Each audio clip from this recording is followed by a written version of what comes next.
get the PBR keys? Yeah.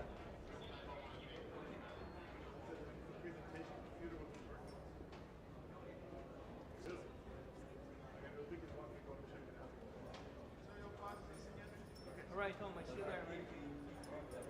All right, I'll check it out.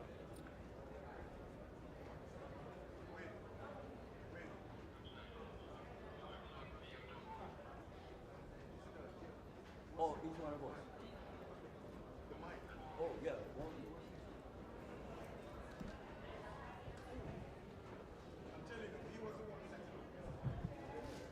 It's here. If you come with us, put it right there.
Peraí, só um pouquinho.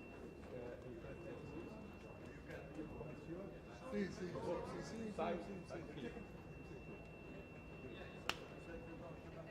Yeah, how you been?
Yeah, but you have your spot.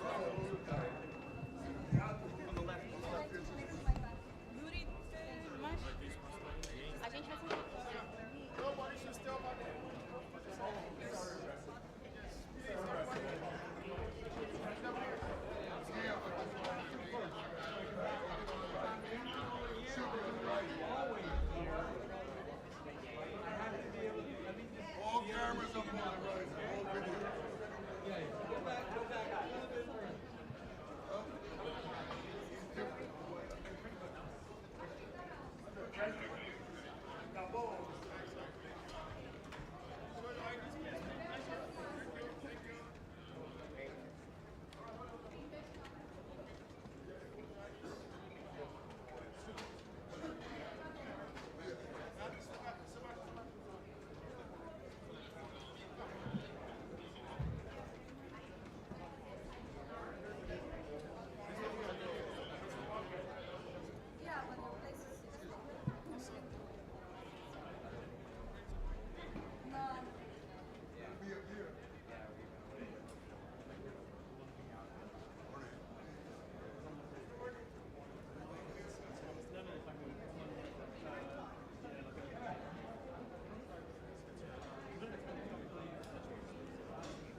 me, please.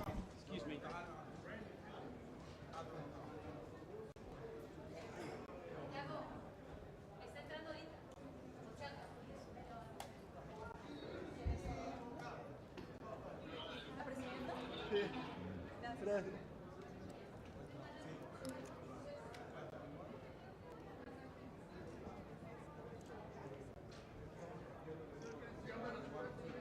Copy. Excuse me, please.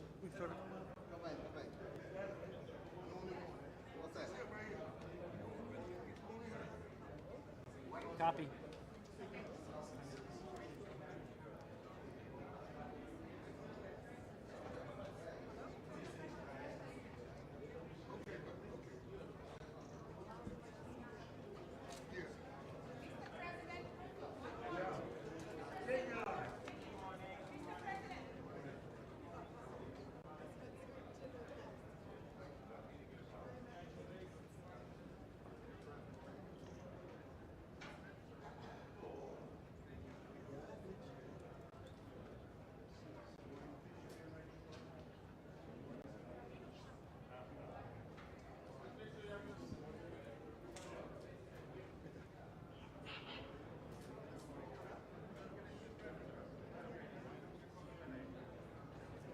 Presidenta Boluarte, Presidenta Boluarte, Presidenta. A los aliados habla 2 minutos, por favor.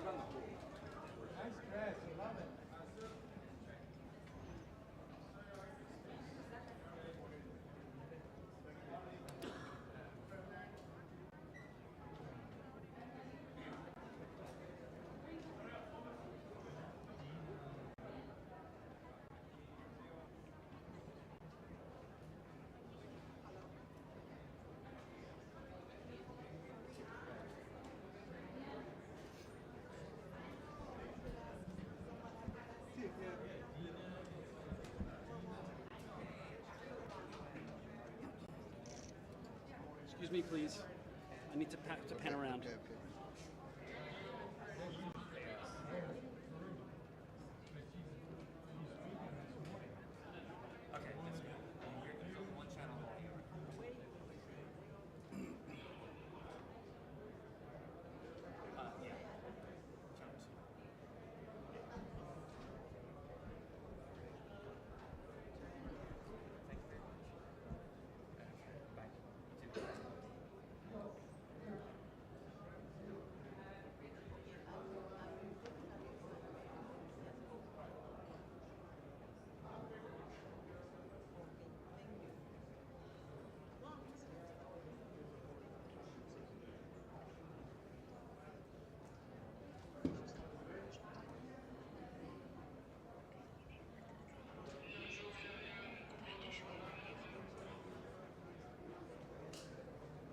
والله روحي كيفك شو اخبارك؟ هل استوعبت روحي الاشراط على الفويس؟ لا اموري تمام اكلت امبارح بس اليوم لسه ما اكلت والساعة عندي الان 8 صباحا ساعتين بالنوم لسه الصبح انا I'm going to be walking here, so please don't put that there. Thank you. Thank you.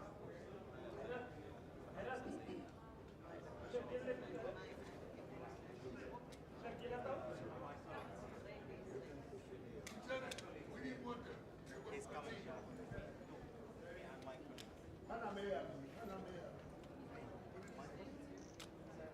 Okay, she's not here. When you come in, when she's coming, okay.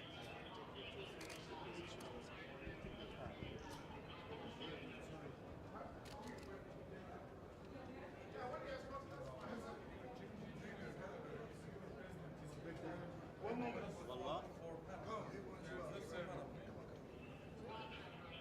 Quick, quick, quick, quick.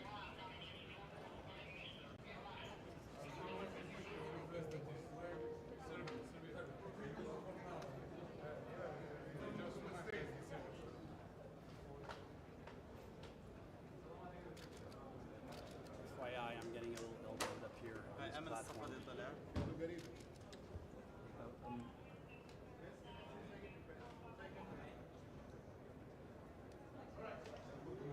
طلع ما عليك. Já está a chegar. Mas olha, tem trem. Sai lá de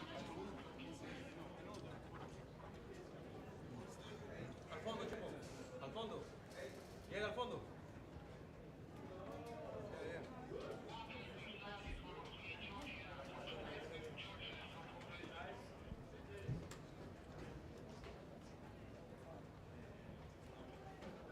Folks, slow down. Just make sure your IDs are visible. Both ID, primary and secondary badges.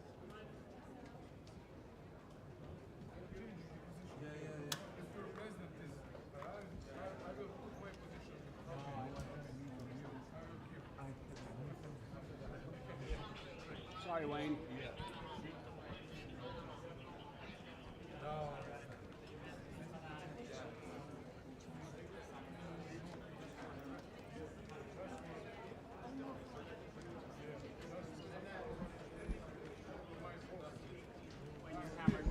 Your mic's right in the camera.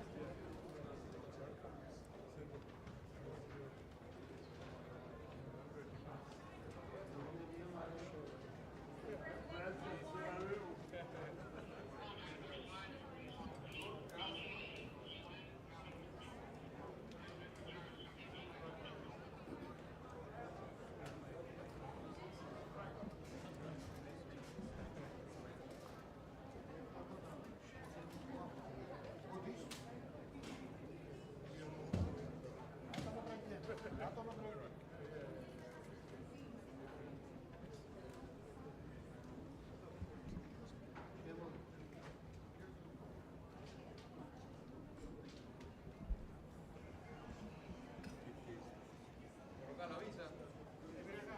Avisa. Una más avisa. Solo avisa.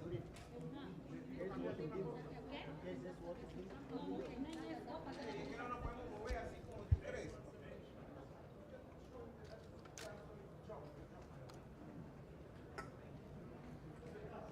Atrás.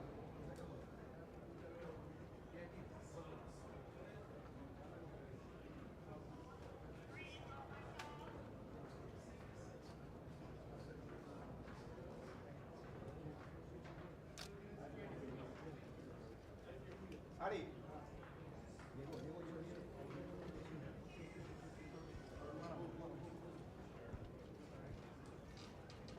Buenos días, presidente. Presidente, aquí, Panamá. Panamá, arriba. Para que estamos chiquitos.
Try and give you guys a chance.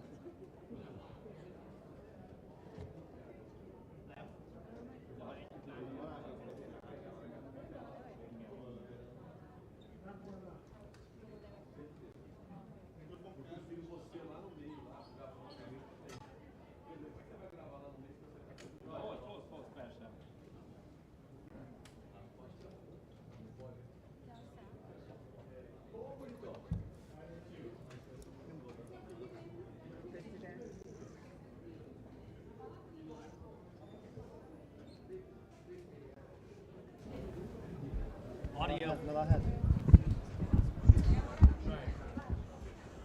Mas diga-me, Sr. Presidente, o que é que Portugal traz a esta... São 80 anos de existência São das 80 Nações anos Unidas. e nós queremos mais 80 anos. Mas, Sr. Presidente, sabia que é inédito? 80 anos e a África é o único continente que não está representado Mas no sabe o que é que Conselho de Portugal Segurança. pensa? Nós achamos que tem conta-nos. de haver uma reforma do Conselho de Segurança com presença permanente africana, com presença dos sítios, com países como o Brasil e a Índia presentes. Isto é, uma transformação profunda do Conselho de Segurança para corresponder ao mundo de hoje. O Conselho de Segurança corresponde ao mundo de 45. Exatamente. Já lá vai muito tempo. Então apoia a entrada. Claro, mas apoiamos há anos. Obrigada, Sempre. Sr. Presidente. Beijinho. O discurso do presidente Lula junto ao presidente Trump, o senhor acha que os dois deveriam encontrar aqui, conversar? Aqui todo mundo se encontra com todo mundo. Ainda ontem encontrei o presidente Lula porque eu falei assim a ele. E, portanto, cruzamos-nos.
Jordan.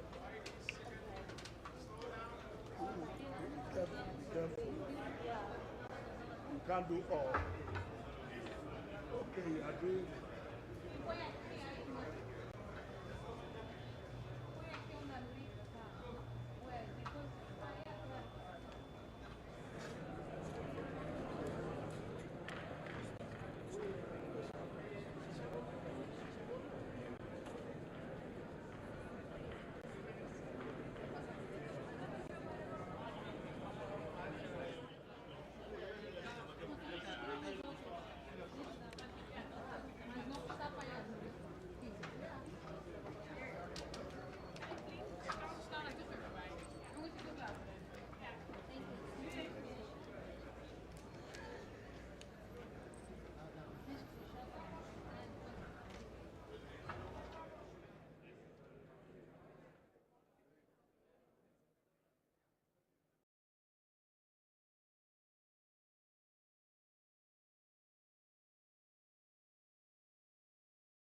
Be careful with your hands. If you don't speak, do it.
prossimo appuntamento.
Ethiopia.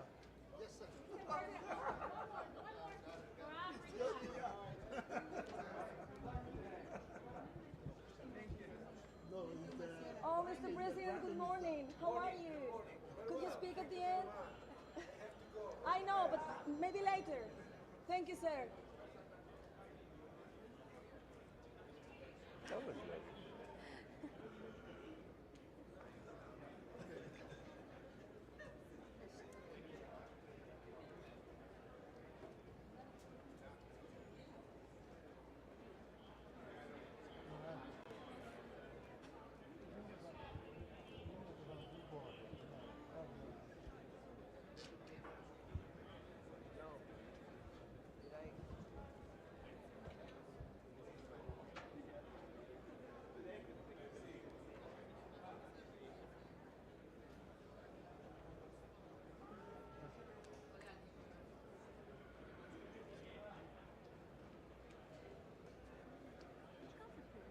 Poland. Yeah, the new one. Karuna Brokli.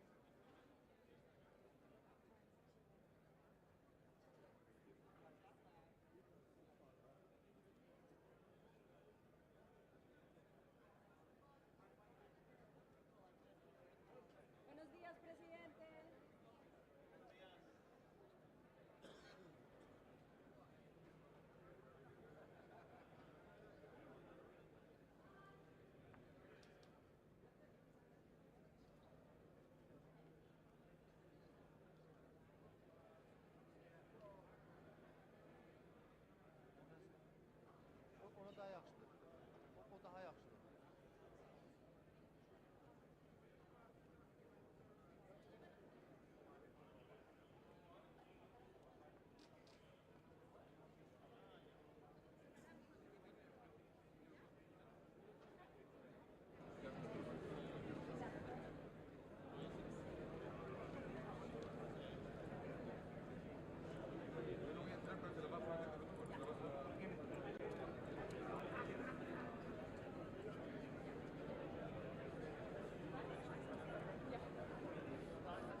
Geldi.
they keep having me push back. It's too well.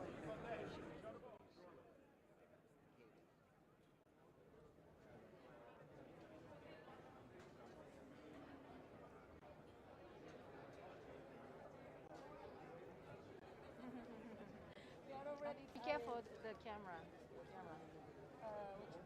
Yeah, you on TV. We don't want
texting back and forth.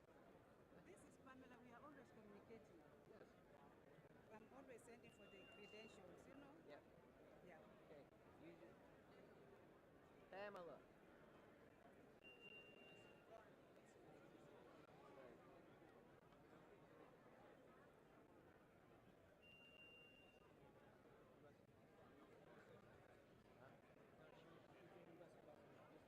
Yeah.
Nations. We're here. I'm here. The President will be here.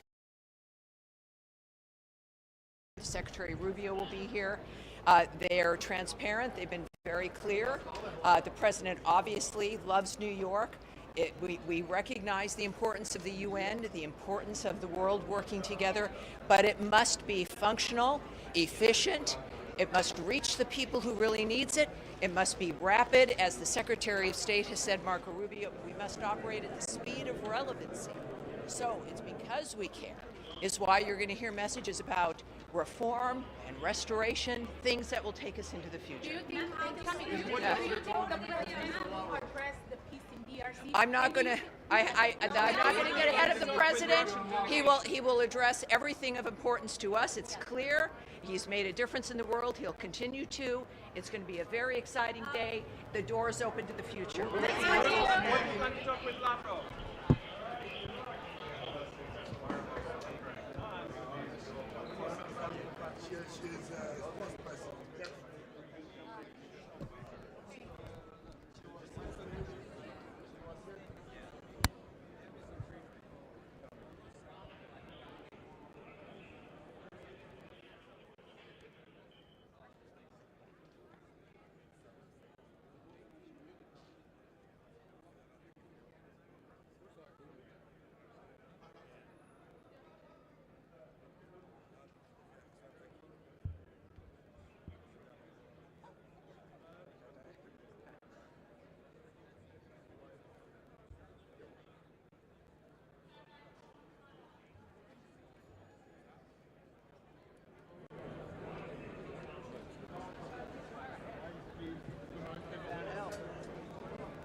Okay.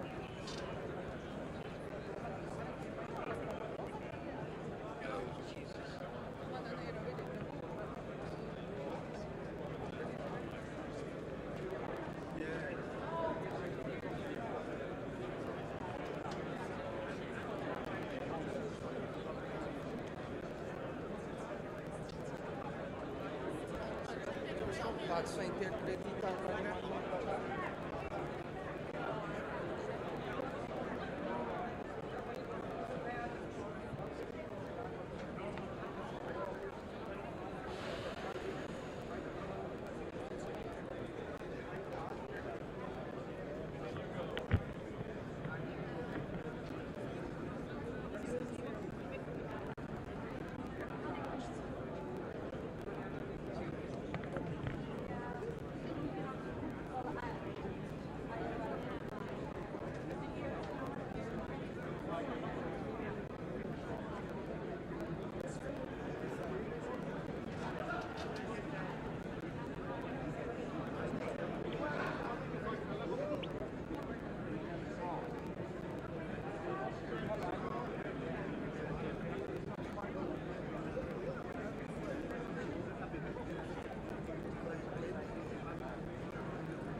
Disappeared before.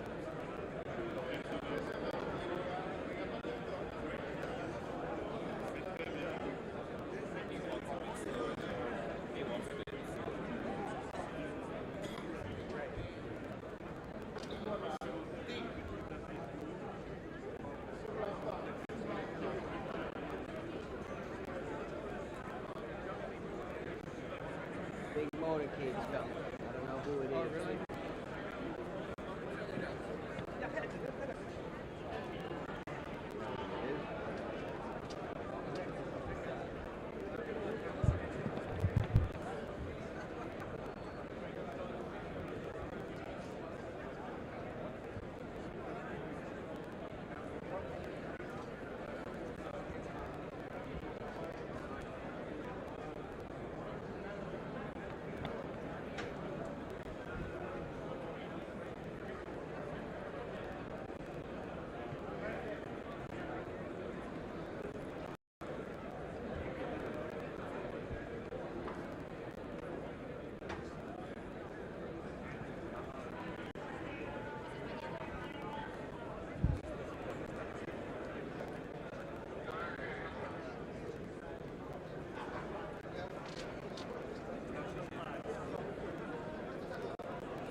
What can we expect from Rwanda this 80 years of existence of the United Nations?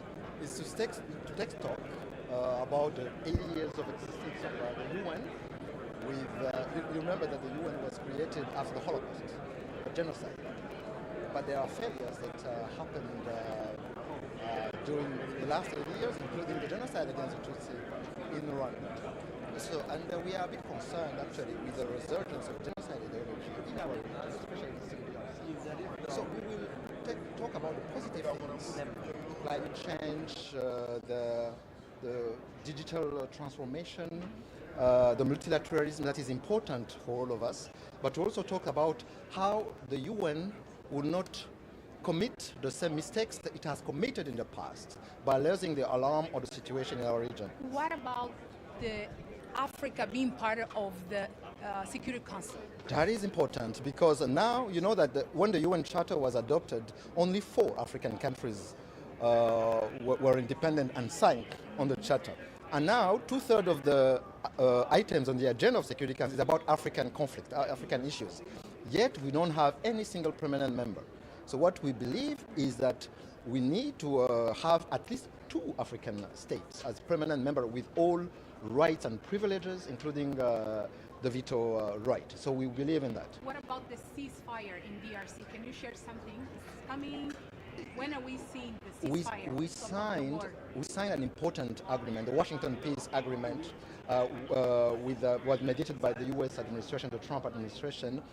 Now meetings are taking place in Washington of organs that are provided for by the process, the Washington peace process. But on the ground, we are concerned about the violation of the ceasefire, including the targeting of communities, Banyamulenge communities, which are being targeted as we speak with hate speech, with military attacks. So we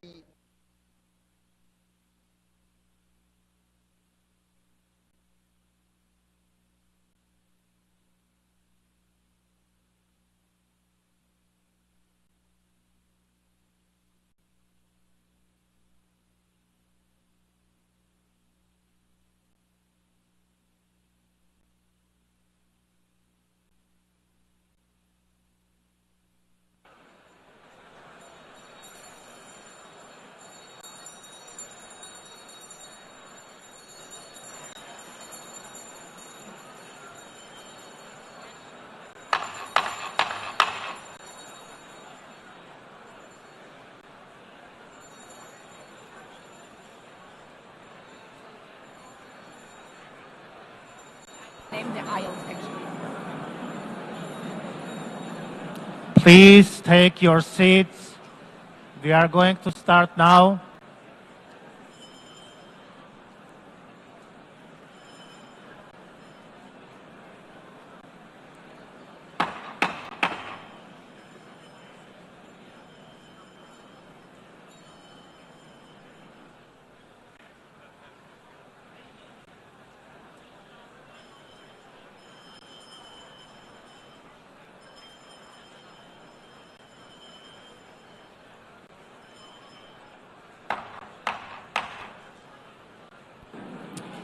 Good morning. Good morning, heads of states, excellencies, dear guests, people watching from home. The 4th plenary meeting of the General Assembly is called to order. After our intense Monday, today starts the general debate of the 80th session. Before proceeding to the general debate, the Assembly will hear an introduction by Secretary General of his annual report on the work of the organization. Under Agenda Item 110, in accordance with Resolution 51/241 of 31st July 1997. Please take your seat. I now give the floor to the Secretary General of the United Nations, His Excellency Antonio Guterres.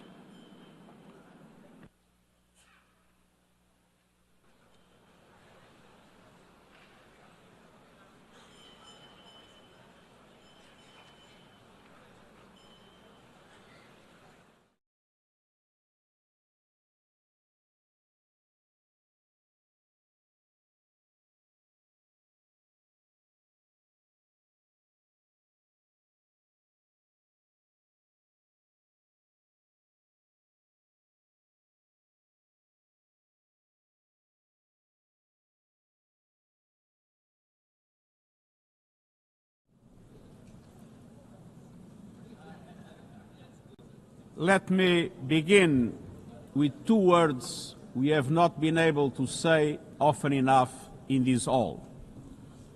Madam President.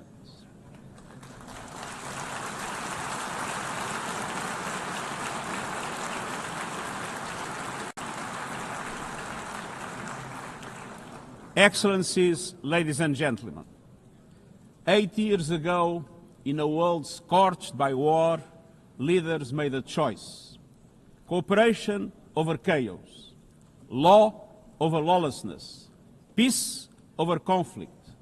And that choice gave birth to the United Nations, not as a dream for perfection, but as a practical strategy for the survival of humanity. Many of our founders had seen firsthand the hell of the death camps and the terror of war. They knew that true leadership meant creating a system to prevent a replay of those horrors, a firewall against the flames of conflict and World War III, a forum for sovereign states to pursue dialogue and cooperation, and a concrete affirmation of an essential human truth: we are all in this together. And this General Assembly Hall is the heartbeat of that truth. It is why for decades world leaders have come to this one-of-a-kind podium. It is why you are here today. Because at its best, the United Nations is more than a meeting place. It's a moral compass, a force for peace and peacekeeping, a guardian of international law, a catalyst for sustainable development, a lifeline for people in crisis, a lighthouse for human rights, and the center that transforms your decisions, the decisions of member states, into action. 80 years on, we confront again the question our founders faced, only more urgent, more intertwined, more unforgiving. What kind of world do we choose to build together? Excellencies, we have our work cut out for us, as our ability to carry out that work is being cut from us. We have entered in an age of reckless disruption and relentless human suffering. Look around. The principles of the United Nations that you have established are under siege. Listen, the pillars of peace and progress are buckling under the weight of impunity, inequality, and indifference. Sovereign nations invaded, hunger weaponized, truth silenced, smoke from bombed-out cities, rising anger in fractured societies, rising seas swallowing coastlines. Each one a warning, each one a question. What kind of world will we choose? A world of raw power or a world of laws? A world that is a scramble for self-interest or a world where nations come together? A world where might makes right or a world of rights for all? Excellencies, our world is becoming increasingly multipolar, and this is positive, reflecting a more diverse, dynamic global landscape. But multipolarity without effective multilateral institutions can court chaos, as Europe has learned the hard way, resulting in World War I. It was multipolar, but there was no multilateral institutions. So let's be clear. International cooperation is not naivete. It is hard-headed pragmatism. In a world where there is living something better, and we owe them a system worthy of their trust and a future worthy of their dreams. And so we must make the choice, an active choice, to reaffirm the imperative of international law, to reassert the centrality of multilateralism, to reinforce justice and human rights, and to recommit to the principles that gave rise to our organization and to the promise contained in its first words: we, the peoples. Excellencies, the choices we face are not part of an ideological debate. They are a matter of life and death for millions. As I scan the global landscape, we must make 5 critical choices.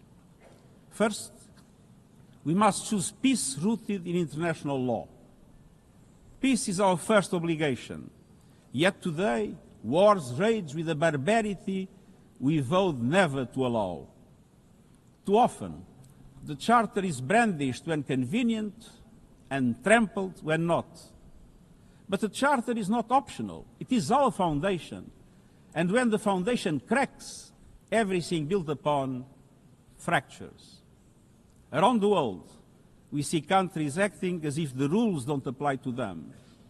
We see humans treated as less than human, and we must call it out. Impunity is the mother of chaos, and it has spawned some of the most atrocious conflicts of our times. In Sudan, civilians are being slaughtered, starved, and silenced. Women and girls face unspeakable violence. There is no military solution. I urge all parties, including those in this hall, end the external support that is fueling this bloodshed. Push to protect civilians, because the Sudanese people deserve peace, dignity, and hope. In Ukraine, relentless violence continues to kill civilians, destroy civilian infrastructure, and threaten global peace and security. I commend recent diplomatic efforts by the United States and others. We must work for a full ceasefire and a just, lasting peace in accordance with the Charter, UN resolutions, and international law. In Gaza, the horrors are approaching a third monstrous year. They are the result of decisions that defy basic humanity. The scale of death and destruction are beyond any other conflict in my years as Secretary General. The International Court of Justice has issued legally binding provisional measures in the case named Application of the Convention on the Prevention and Punishment of the Crime of Genocide in the Gaza Strip.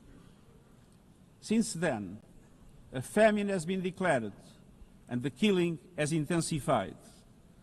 The measures stipulated by the ICJ must be implemented fully and immediately.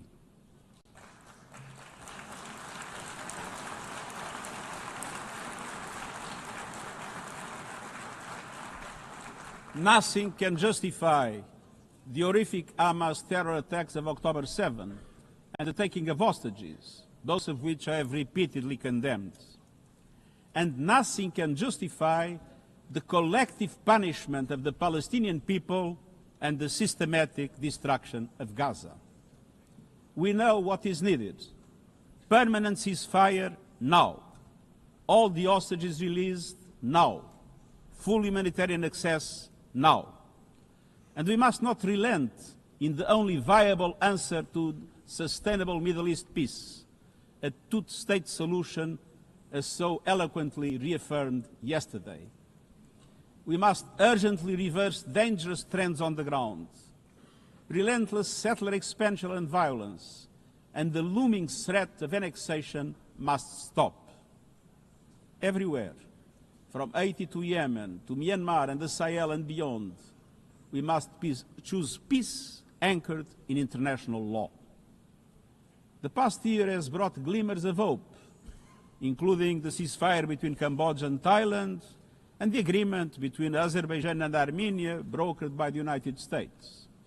But far too many crises continue unchecked. Impunity prevails, lawlessness is a contagion, it invites mayhem, accelerates terror, and risks a nuclear free-for-all. When accountability shrinks, graveyards grow. When UN staff and facilities are attacked, violating legal obligations, so too is the core of our ability to serve and deliver. The Security Council must live up to its responsibilities.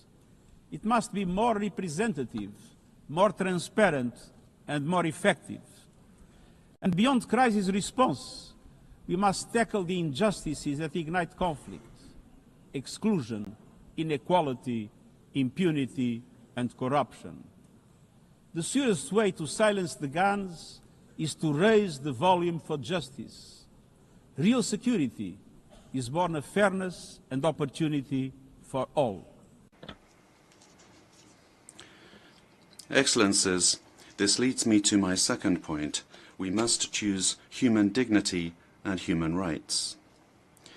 Human rights are not an ornament of peace, they're its bedrock. Human rights, economic, social, cultural, political, and civil, are universal, indivisible, and interdependent. Choosing rights means more than words. It means choosing justice over silence. It means protecting freedom and civic space, advancing equality for women and girls, confronting racism and discrimination in all its forms, protecting human rights defenders, journalists, and freedom of speech, and upholding the rights of refugees and migrants so that mobility is safe and in accordance with international law. Human rights are a daily battle, online and offline. They require political will. But dignity is not only about the protection of rights. It is about rights fulfilled through inclusive and resilient development. Rights that put an end to poverty and hunger. Rights that open doors to education, health, and opportunity. The Sustainable Development Goals are our shared roadmap for achieving these rights. But in order to make progress down this road, we need fuel. And that fuel is finance. We've seen what development done right last decade. Millions more have gained access to electricity, clean cooking solutions, and to the internet. Child marriage is in retreat. Women's representation is growing, but cuts to aid are wreaking havoc. They are a death sentence for many. For so many more, a stolen future. This is the great paradox of our time. We have the solutions, but we are siphoning off the fuel that would make it possible to make progress. To choose dignity, we must choose financial justice and solidarity. We need to reform the international financial architecture so that it drives development for all. With bigger and bolder multilateral development banks, lending more, and mobilizing more private capital for developing countries, with faster and fairer debt relief mechanisms, helping every country in crisis, including middle-income countries. Protecting natural resources by tackling illicit financial flows and abusive tax practices that rob societies of their future. And global financial institutions that represent today's world, with far greater participation of developing countries in terms of their composition and their decision-making. So let us choose a global economy that works for everyone, men and women. Let us choose human rights and dignity. And let us equip ourselves with the means to ensure a transition for people and the planet. Excellencies, this brings me to the third choice. We must choose climate justice. The climate crisis is accelerating, but so are the solutions. The clean energy future is no longer a distant promise. It's already here.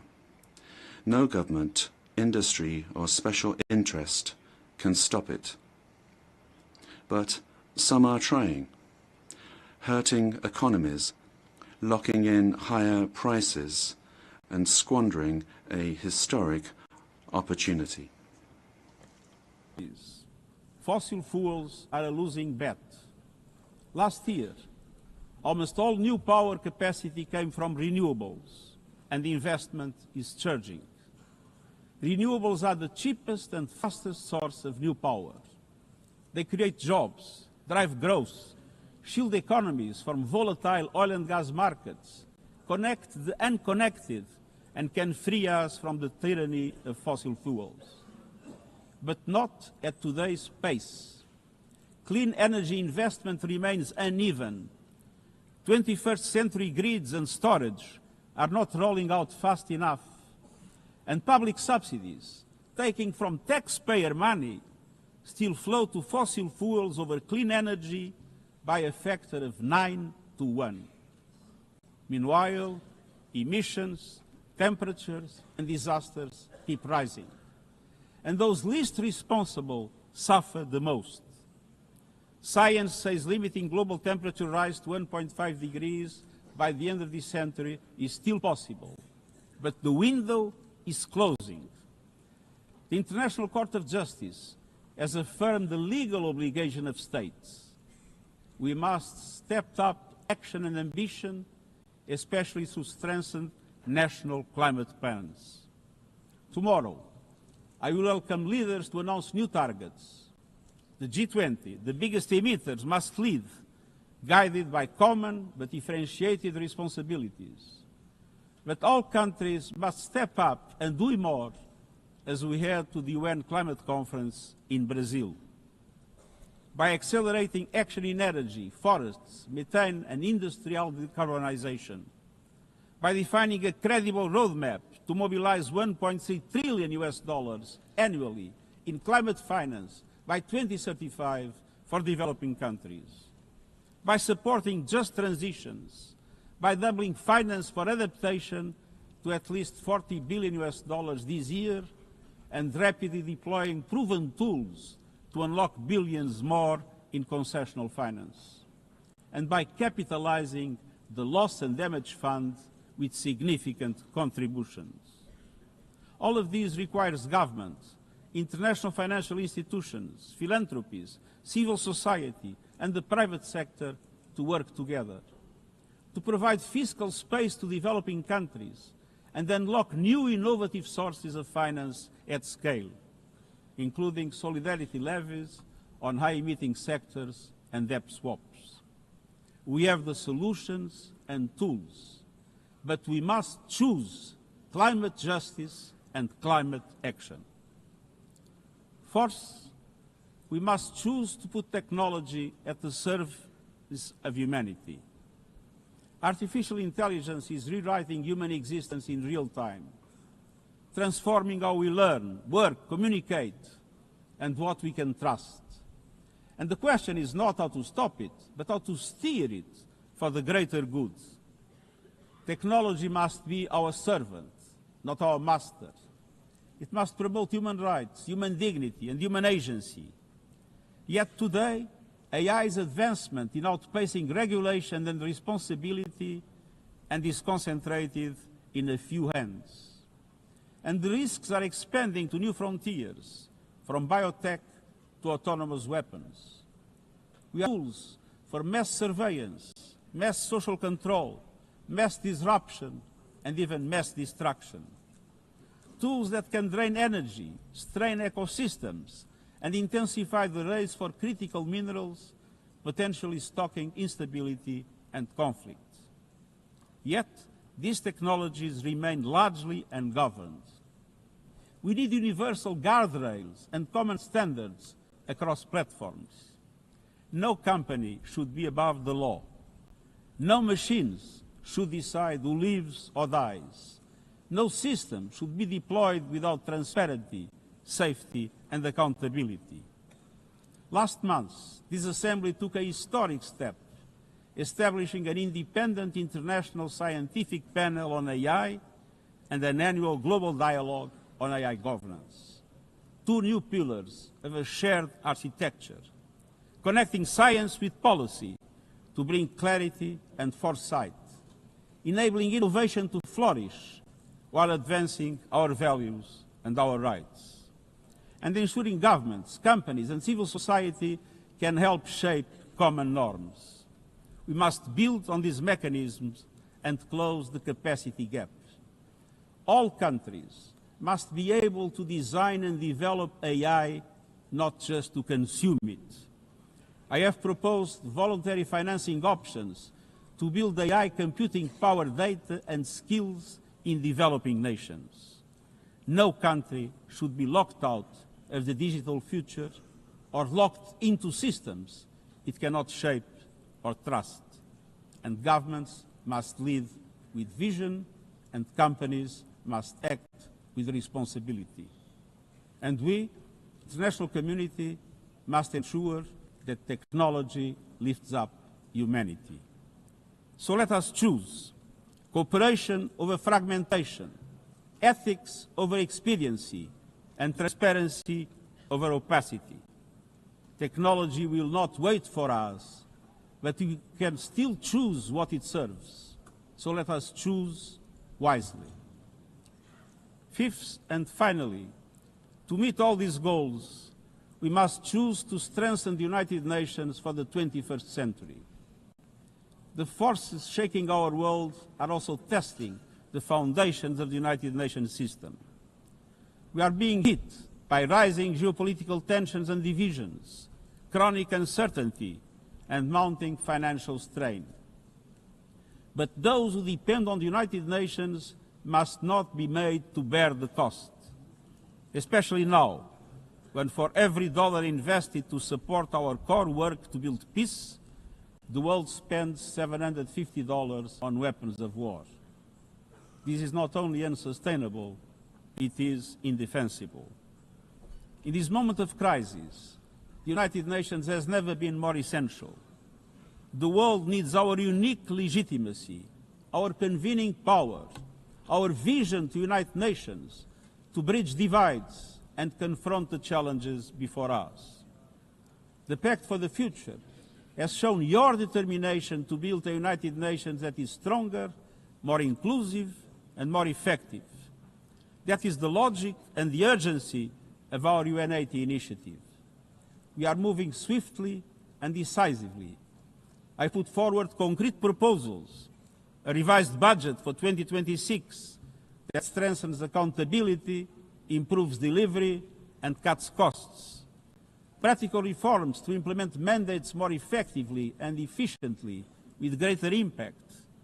And ideas to spark a paradigm shift in the structure of the UN and how its parts work together. Most of these decisions rest with you, the Member States, and we will move forward in full respect of the established procedures. Together, let us choose to invest in a United Nations that adapts, innovates, and is empowered to deliver for people everywhere. Excellencies, my overriding message comes down to this. Now is the time to choose. It's not enough to know what the right choices are. I urge you to make them. I grew up in a world where choices were few. I was raised in the darkness of dictatorship, where fear silenced voices and hope was nearly crushed. Yet, even the bleakest hours, especially then, I discovered a truth that has never left me. Power does not reside in the hands of those who dominate or divide. Real power resides from people, from our shared resolve to uphold dignity. Give up. That is my promise to you, for peace, for dignity, for justice, for humanity, for the world we know is possible when we work as one. I will never, ever give up. Thank you.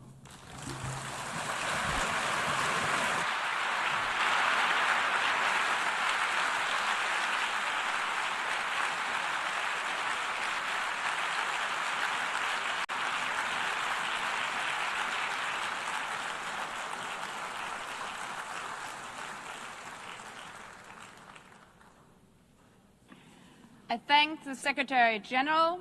The Assembly will now turn to agenda item 8, entitled general debate.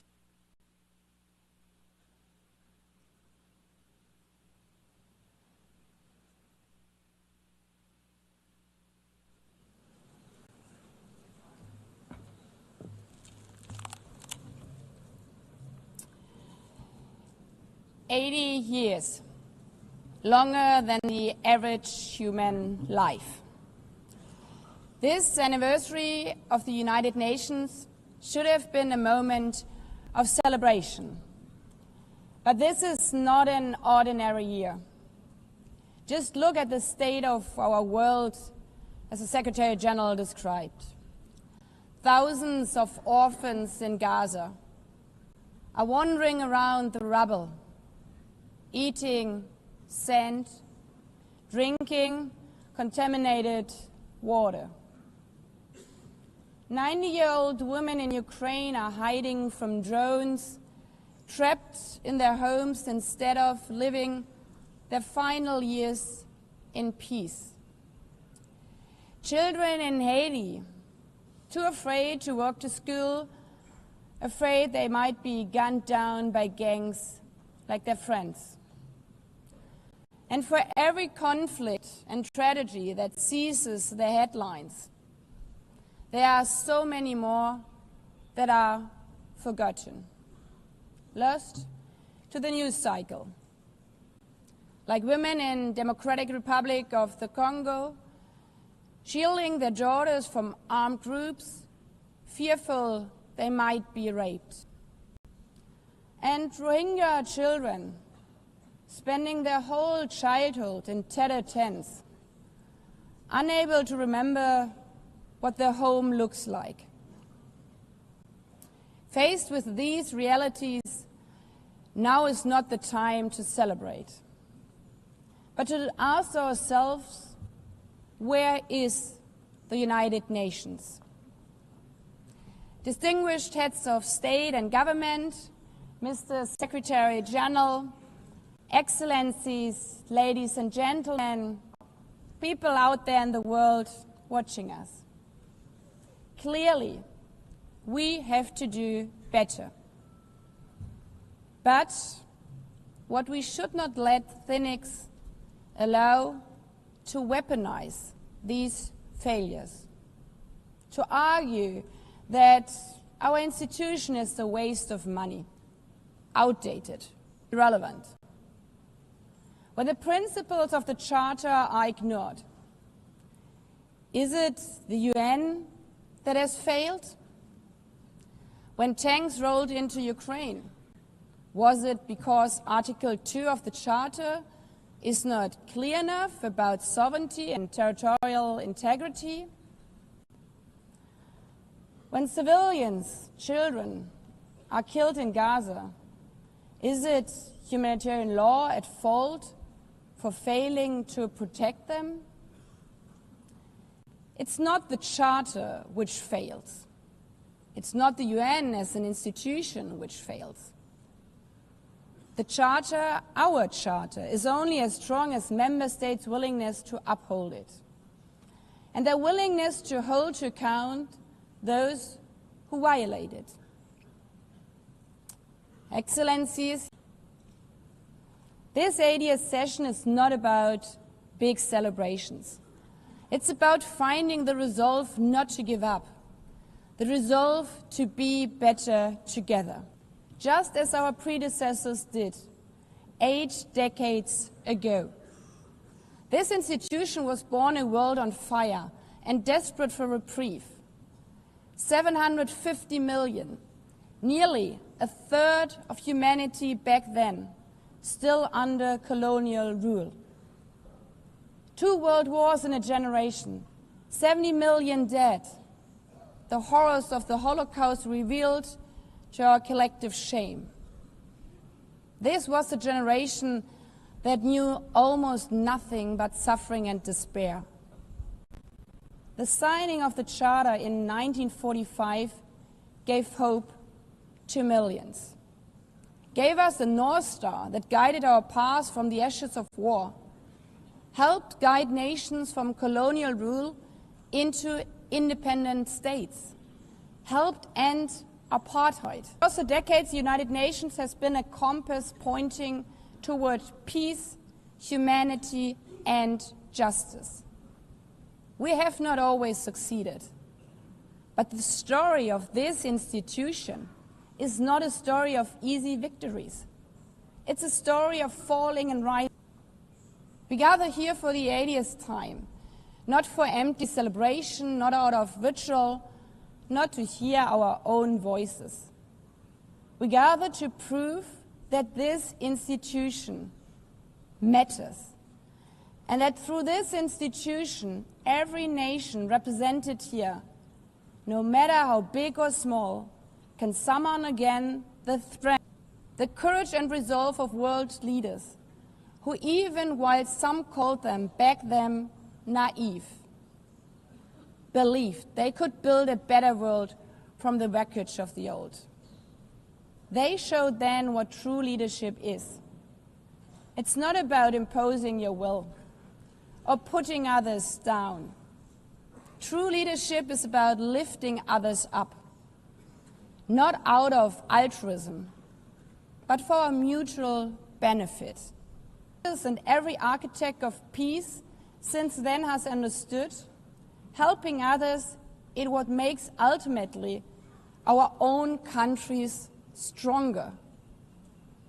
Could any state have faced the global pandemic alone?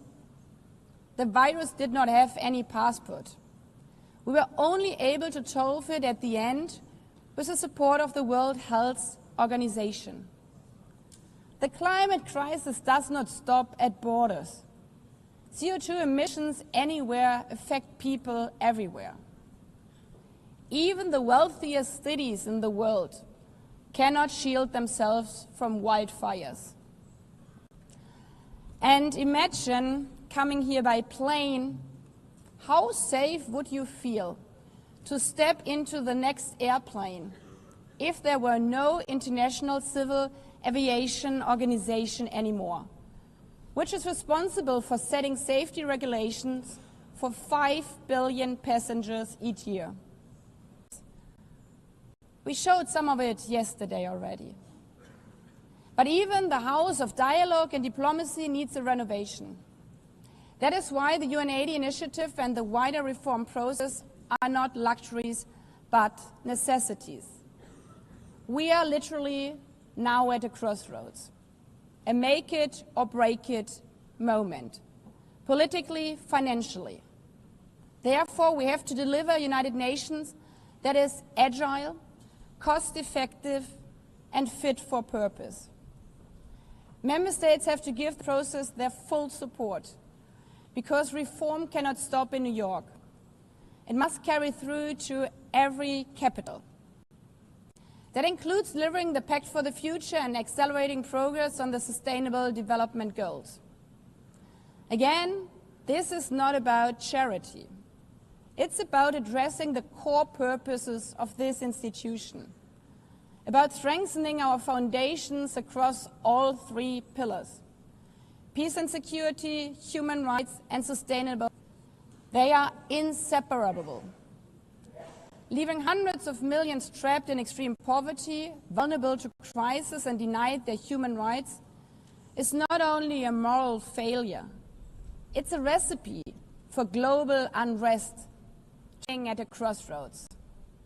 And it's up to us, to every single member state, to live up to the same leadership as your predecessors did, to act when action is needed, to uphold the principles of our charter, to be better together, to show the people around the world that this United Nation is there, today, tomorrow, and for the next 8 decades. Because, after all, it's the life insurance for every country. Meeting. Within this time frame, I would like to appeal to speakers to deliver their statements at a reasonable pace so that interpretation into the other official languages may be provided properly.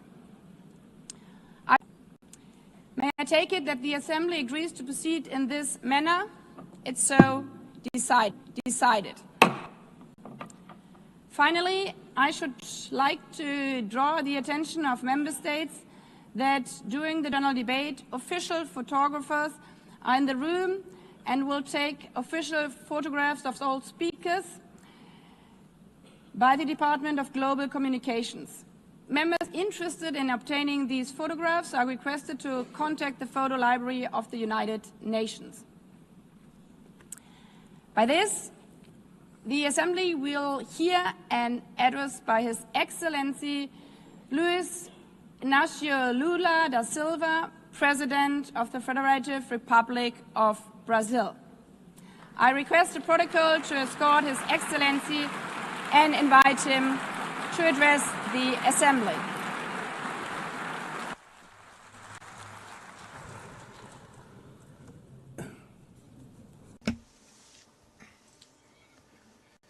Madam President of the General Assembly, Analina Berbuki, Mr. Secretary General Antonio Guterres, dear heads of state and government, and representatives of the member states gathered here. This should be a time to celebrate the United Nations. Created at the end of the war, the UN symbolizes the highest expression of the aspiration for peace and prosperity. Today, however, the ideals that inspired its founders in San Francisco are under threat as never before in their history. National society falters in defending peace, sovereignty, and the rule of law.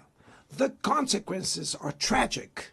Throughout the world, anti-democratic forces are trying to subjugate institutions and stifle freedoms. They worship violence, praise ignorance, act as physical and digital militias, and restrict the press. Even under an unprecedented attack, Brazil chose to resist and defend its democracy, regained 40 years ago by its people after 2 decades of dictatorial governments. There is no justification for unilateral and arbitrary measures against our institutions and our economy. The aggression against the independence of the judiciary branch of power is unacceptable. This interference in domestic affairs is aided by a subservient far right who is nostalgic of past hegemonies. False patriots plan and publicly promote actions against Brazil. Peace cannot be achieved with impunity. A few days ago, and for the first time in 525 years, our sovereignty are non-negotiable.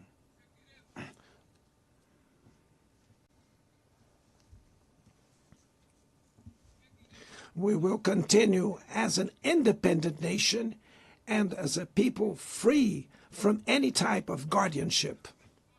Sound democracies go beyond the electoral ritual. Its strength presupposes the reduction of inequalities, the guarantee of the most basic rights: food, safety, work, housing, education, and health. Democracy fails when women earn less than men or die at the hands of partners and family members. It loses when it closes its doors and blames migrants for the world's ills. Poverty is as much an enemy of democracy as extremism. Therefore, we were proud to receive confirmation from FAO that Brazil has once again left the hunger map in this year, 2025.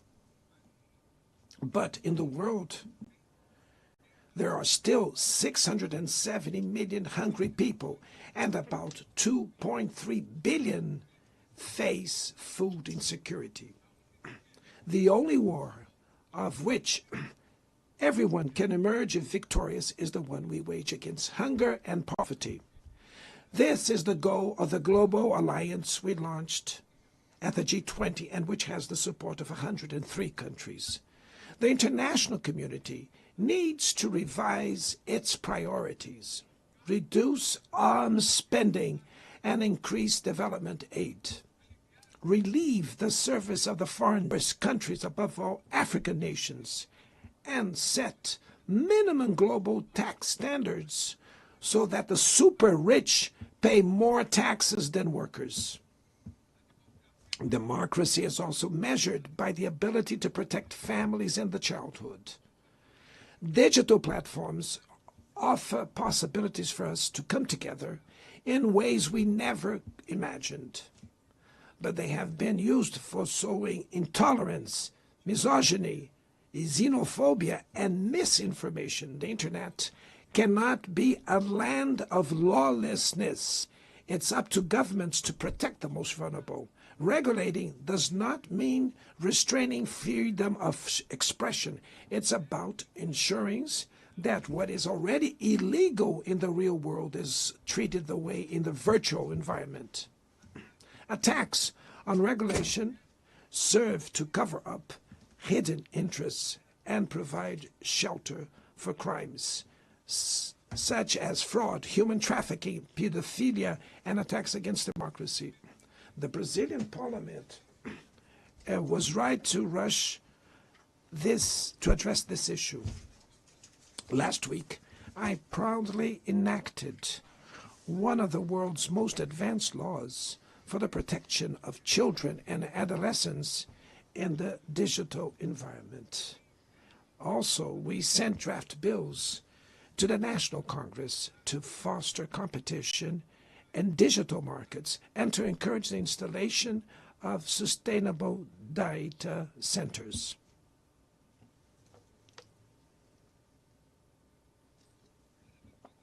To mitigate the risks of artificial intelligence, we are committed to building multilateral governance in the digital compact that was approved in this plenary last year. Ladies and gentlemen, Your Excellencies, in Latin America and the Caribbean, we are experiencing a time of growing polarization and instability. Maintaining the region as a zone of peace is and was our priority.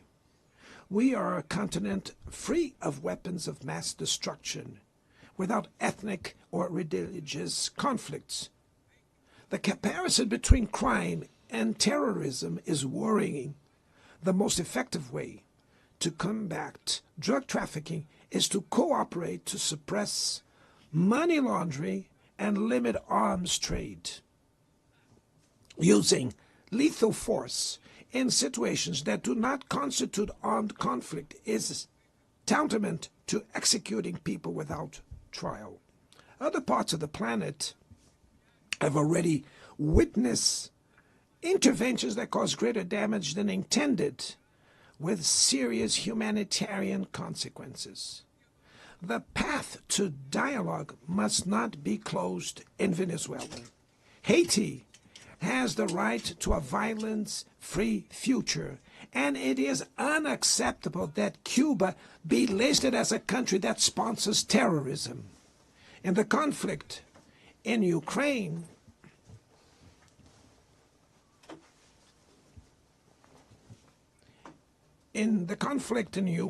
we all already know that there will be no military solution. The recent meeting in Alaska raised hopes for a negotiated way out. It's necessary to pave the way for a realistic solution. This implies taking into account the legitimate security concerns of all parties. The African Initiative and the Friends for Peace group created by China and Brazil can help promote dialogue and a diplomatic solution. No situation is more emblematic of the disproportionate and illegal use of force than the one occurring in Palestine.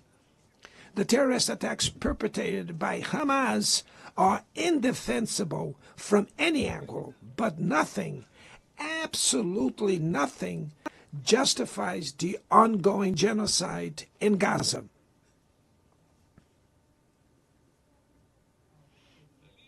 There, under tons of rubble, are buried tens of thousands of innocent women and children. There, we can see that international humanitarian law and the myth of ethical exceptionalism of the West are also being buried there. This massacre would not have happened without the complicity of those who could have prevented it. In Gaza, hunger is used as a weapon of war, and the forced displacement of populations goes on unpunished. I express my admirations to the Jews who, inside and outside Israel, oppose this collective punishment. The Palestinian people are at risk of disappearing. They will only survive with an independent state integrated to the international community. This is the solution defended by more than 150 UN members, reaffirmed yesterday here in this very plenary, but bared by a single veto. It is regrettable that President Mahmoud Abbas was prevented by the host country of occupying the Palestinian bench at this historical moment.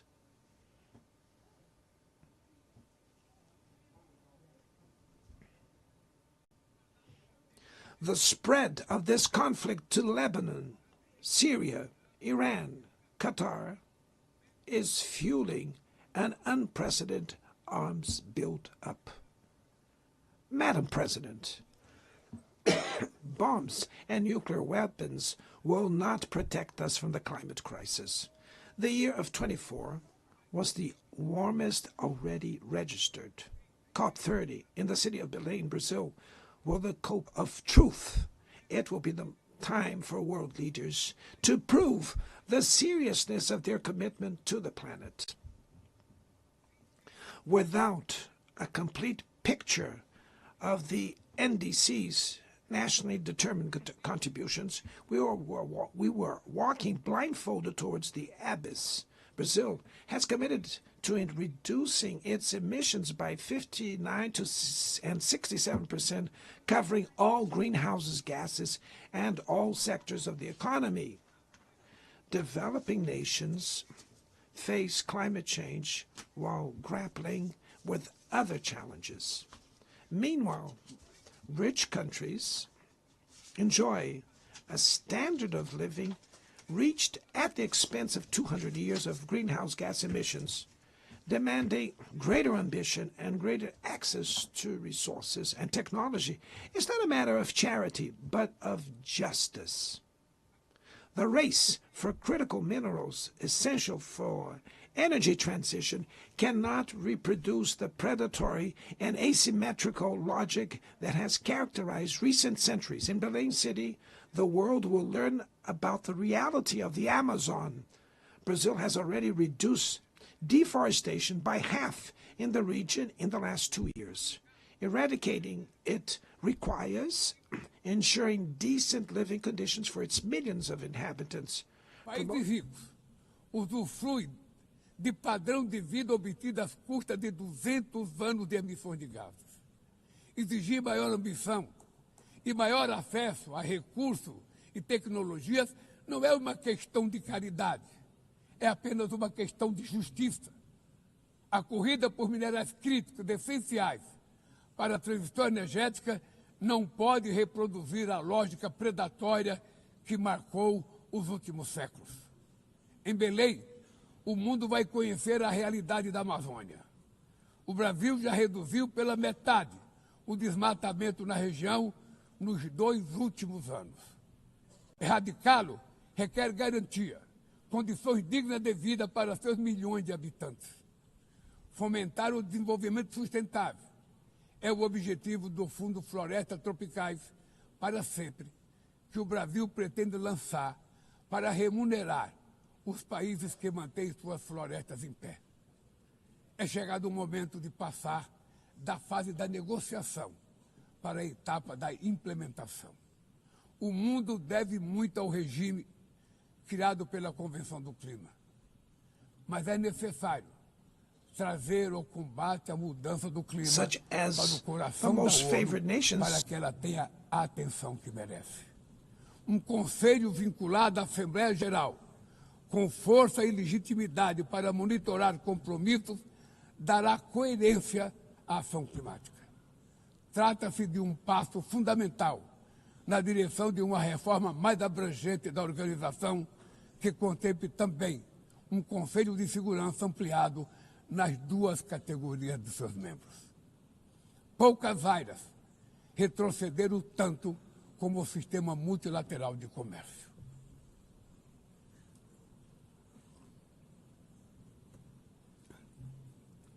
Medidas unilaterais transformam em letra morta princípios basilares como a cláusula de nação mais favorecida. Desorganizam cadeias de valor e lançam a economia mundial em uma espiral perniciosa de preços altos e estagnação. É urgente refundar a OMC em bases modernas e flexíveis. Senhoras e senhores, este ano o mundo perdeu duas personalidades excepcionais. O ex-presidente do Uruguai, Pepe Mujica, e o nosso querido Papa Francisco. Ambos encarnaram como ninguém os melhores valores humanistas. Suas vidas se entrelaçaram com as 8 décadas de existência da ONU. Se ainda estivesse entre nós, provavelmente usariam esta tribuna para lembrar que o autoritarismo, a degradação ambiental e a desigualdade não são inexoráveis. Que os únicos derrotados são os que cruzam os braços resignados. Que podemos vencer os falsos profetas de oligarcas que exploram o medo e monetizam o ódio. E que o amanhã é feito de escolhas diárias e é preciso coragem de agir para transformá-lo. No futuro que o Brasil vislumbra, não há espaço para a reedição de rivalidades ideológicas ou esfera de influência. A confrontação é inevitável. Precisamos de lideranças com clareza de visão, que entendam que a ordem internacional não é um jogo de soma zero. O século XXI será cada vez mais multipolar. Para se manter pacífico, não pode deixar de ser multilateral. O Brasil confere crescente importância à União Europeia, à União Africana, à ASEAN, à CELAC, aos BRICS e ao G20. A voz do Sul global deve ser respeitada e ouvida. A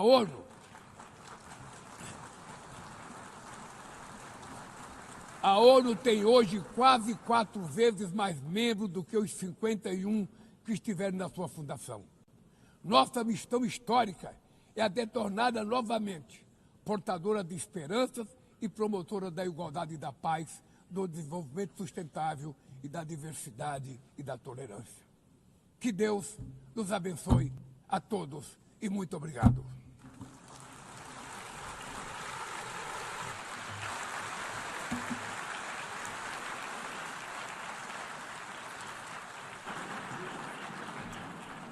On behalf of the Assembly, I wish to thank the President of the Federative Republic of Brazil,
The Assembly will hear an address by His Excellency Donald Trump, President of the United States of America.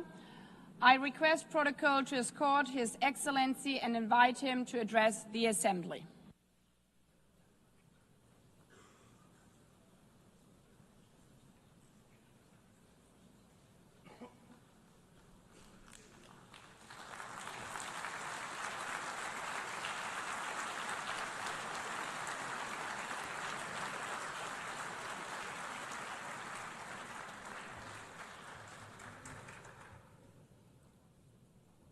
Thank you very much. Very much appreciated.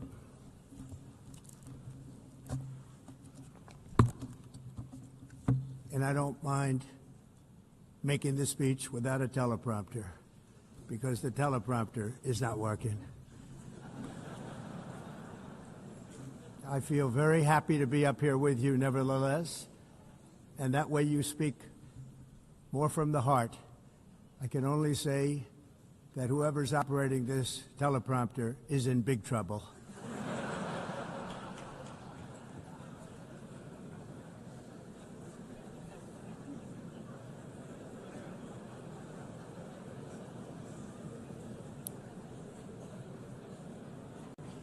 Hello, Madam First Lady. Thank you very much for being here. And Madam President, Mr. Secretary General, First Lady of the United States, distinguished delegates, ambassadors, and world leaders. 6 years have passed since I last stood in this grand hall and addressed a world that was prosperous and at peace in my first term. Since that day, the guns of war have shattered the peace I forged on 2 continents. An era of calm and stability gave way to one of the great crises of our time. And here in the United States, 4 years of weakness, lawlessness, and radicalism under the last administration delivered our nation into a repeated set of disasters. 1 year ago, our country was in deep trouble, but today, just 8 months into my administration, we are the hottest country anywhere in the world, and there is no other country even close. America is blessed with the strongest economy, the strongest borders, the strongest military, the strongest friendships, and the strongest spirit of any nation on the face of the earth. This is indeed the golden age of America. We are rapidly reversing the economic calamity we inherited from the previous administration, including ruinous price increases and record-setting inflation like we've never had before.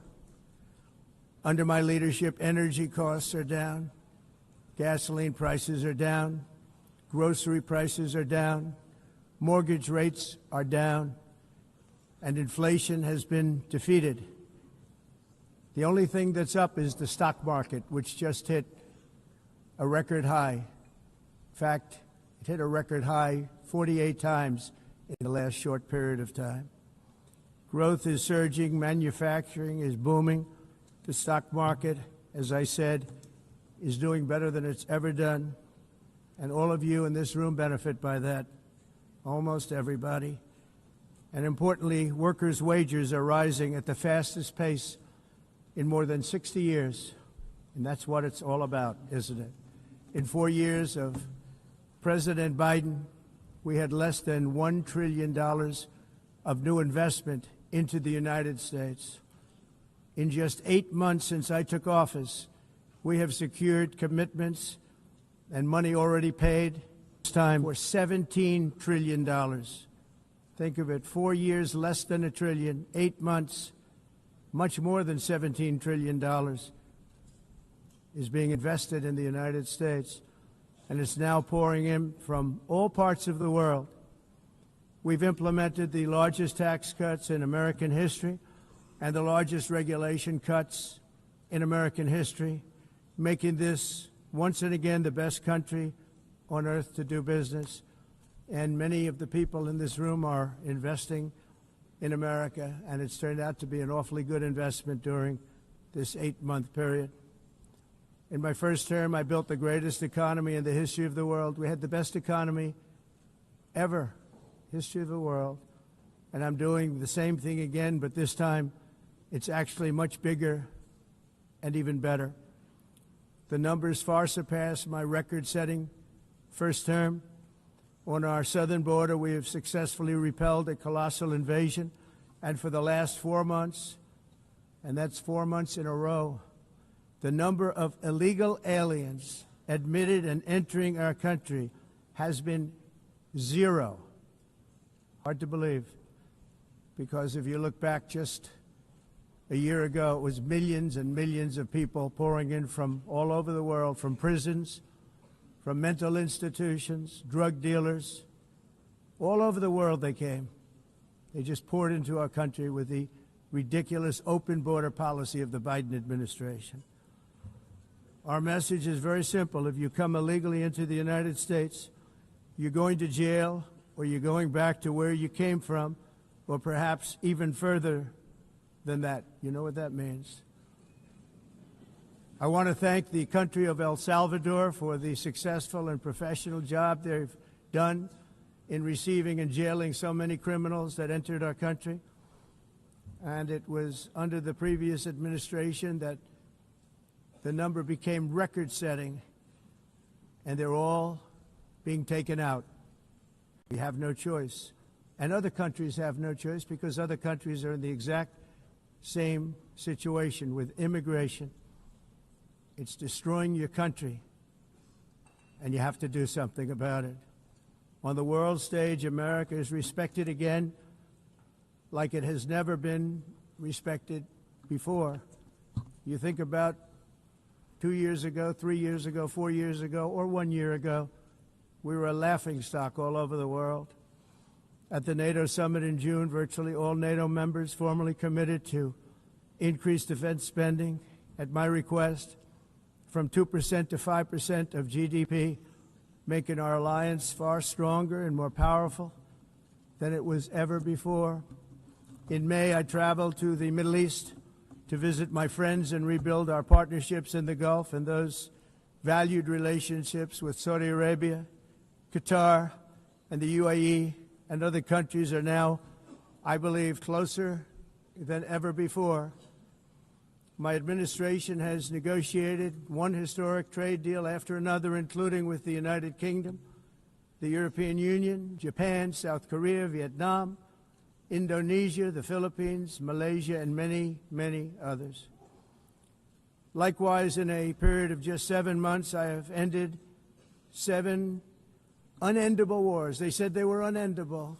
You're never going to get them solved. Some were going for 31 years, 2 of them, 31, think of it, 31 years. One was 36 years.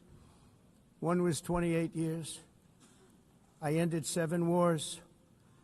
And in all cases, they were raging with countless thousands of people being killed. This includes Cambodia and Thailand, Kosovo and Serbia, the Congo and Rwanda, a vicious, violent war that was, Pakistan and India, Israel and Iran, Egypt and Ethiopia, and Armenia and Azerbaijan. It included all of them. No president or prime minister, and for that matter, no other country has ever done anything close to that. And I did it in just 7 months. It's never happened before. There's never been anything like that. I'm very honored to have done it. It's too bad that I had to do these things instead of the United Nations doing them. And sadly, in all cases, the United Nations did not even try to help in any of them. I ended 7 wars, dealt with the leaders of each and every one of these countries, and never even received a phone call from the United Nations offering to help in finalizing the deal. All I got from the United Nations was an escalator that on the way up stopped right in the middle. If the First Lady wasn't in great shape, she would have fallen, but she's in great shape. We're both in good shape. We both stood. And then a teleprompter that didn't work. These are the two things I got from the United Nations, a bad escalator and a bad teleprompter. Thank you very much. And by the way, it's working now. It just went on. Thank you. I think I should just do it the other way. It's easier. Thank you very much. I didn't think of it at the time because I was too busy working to save millions of lives. That is the saving and stopping of these wars. But later I realized that the United Nations wasn't there for us. They weren't there. I thought of it really after the fact, not during these negotiations, which were not easy. That being the case, what is the purpose of the United Nations? The UN has such tremendous potential. I've always said it. It has such tremendous, tremendous potential, but it's not even coming close to living up to that potential. For the most part, at least for now, all they seem to do is write a really strongly worded letter and then never follow that letter up. It's empty words, and empty words don't solve war. The only thing that solves war and wars is action.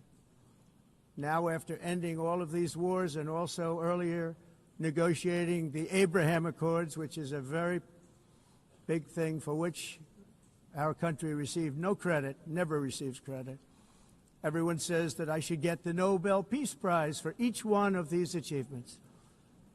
But for me, the real prize will be the sons and daughters who live to grow up with their mothers and fathers, because millions of people are no longer being killed in endless and unglorious wars. What I care about is not winning prizes, it's saving lives. We saved millions and millions of lives with the 7 wars. And we have others that we're working on, and you know that. Many years ago, a very successful real estate developer in New York, known as Donald J. Trump, I bid on the renovation and rebuilding of this very United Nations complex. I remember it so well. I said at the time that I would do it for $500 million, rebuilding everything. It would be beautiful. I used to talk about, I'm going to give you marble floors. They're going to give you terrazzo. I'm going to give you the best of everything. You're going to have mahogany walls. They're going to give you plastic. But they decided to go in another direction, which was much more expensive at the time, and which actually produced a far inferior product. And I realized that they did not know what they were doing when it came to construction, and that their building concepts were so wrong, and the product that they were proposing to build was so bad and so costly. It was going to cost them a fortune. And I said, and wait till you see the overruns. Well, I turned out to be right. They had massive cost overruns and spent between $2 and $4 billion on the building and did not even get the marble floors that I promised them. You walk on terrazzo. Do you notice that? As far as I'm concerned, frankly, looking at the building and getting stuck on the escalator, they still haven't finished the job. They still haven't finished. That was years ago. The project was so corrupt that Congress actually asked me to testify before them on the tremendous waste of money, because it turned out that they had no idea what it was, but they knew it was anywhere between $2 and $4 billion as opposed to $500 million with a guarantee. But they had no idea, and I said it cost much more than $5 billion. Unfortunately, many things in the United Nations are happening just like that, but on an even much bigger scale, much, much bigger. Very sad to see. Whether the UN can manage to play a productive role, I've come here today to offer the hand of American leadership and friendship to any nation in this assembly that is willing to join us in forging a safer, more prosperous world. And it's a world that we'll be much happier with. A dramatically better future is within our reach. But to get there, we must reject the failed approaches of the past and work together to confront some of the greatest threats in history. There is no more serious danger to our planet today than the most powerful and destructive weapons ever devised by man, of which the United States, as you know, has many. Just as I did in my first term, I've made containing these threats a top priority, starting with the nation of Iran. My position is very simple. The world's #1 sponsor of terror can never be allowed to possess the most dangerous weapon. That's why shortly after taking office, I sent the so-called Supreme Leader a letter making a generous offer. I extended a pledge of full cooperation in exchange for a suspension of Iran's nuclear program. The regime's answer was to continue their constant threats to their neighbors and U.S. interests throughout the region and some great countries that are right nearby. Today, many of Iran's former military commanders, in fact, I can say almost all of them, are no longer with us. They're dead. And 3 months ago, in Operation Midnight Hammer, 7 American B-2 bombers dropped the 14 30,000-pound each bombs on Iran's key nuclear facilities, totally obliterating everything. No other country on earth could have done what we did. No other country has the equipment to do what we did. We have the greatest weapons on earth. We hate to use them. But we did something that for 22 years people wanted to do. With Iran's nuclear enrichment capacity demolished, I immediately brokered an end to the 12-day war, as it's called, between Israel and Iran, with both sides agreeing to fight no longer. As everyone knows, I have also been deeply engaged in seeking a ceasefire in Gaza. Have to get that done. Have to get it done. Unfortunately, Hamas has repeatedly rejected reasonable offers to make peace. We can't forget October 7th, can we? Now, as if to encourage continued conflict, some of this body is seeking to unilaterally recognize a Palestinian state.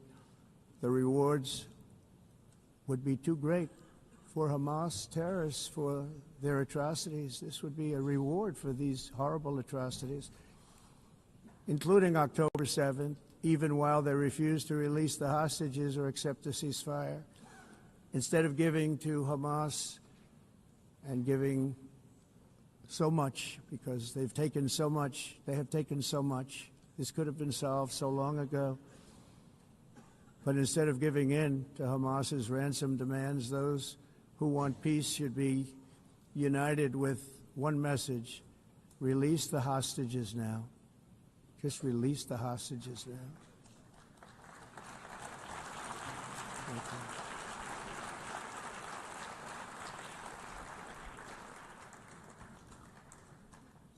Thank you.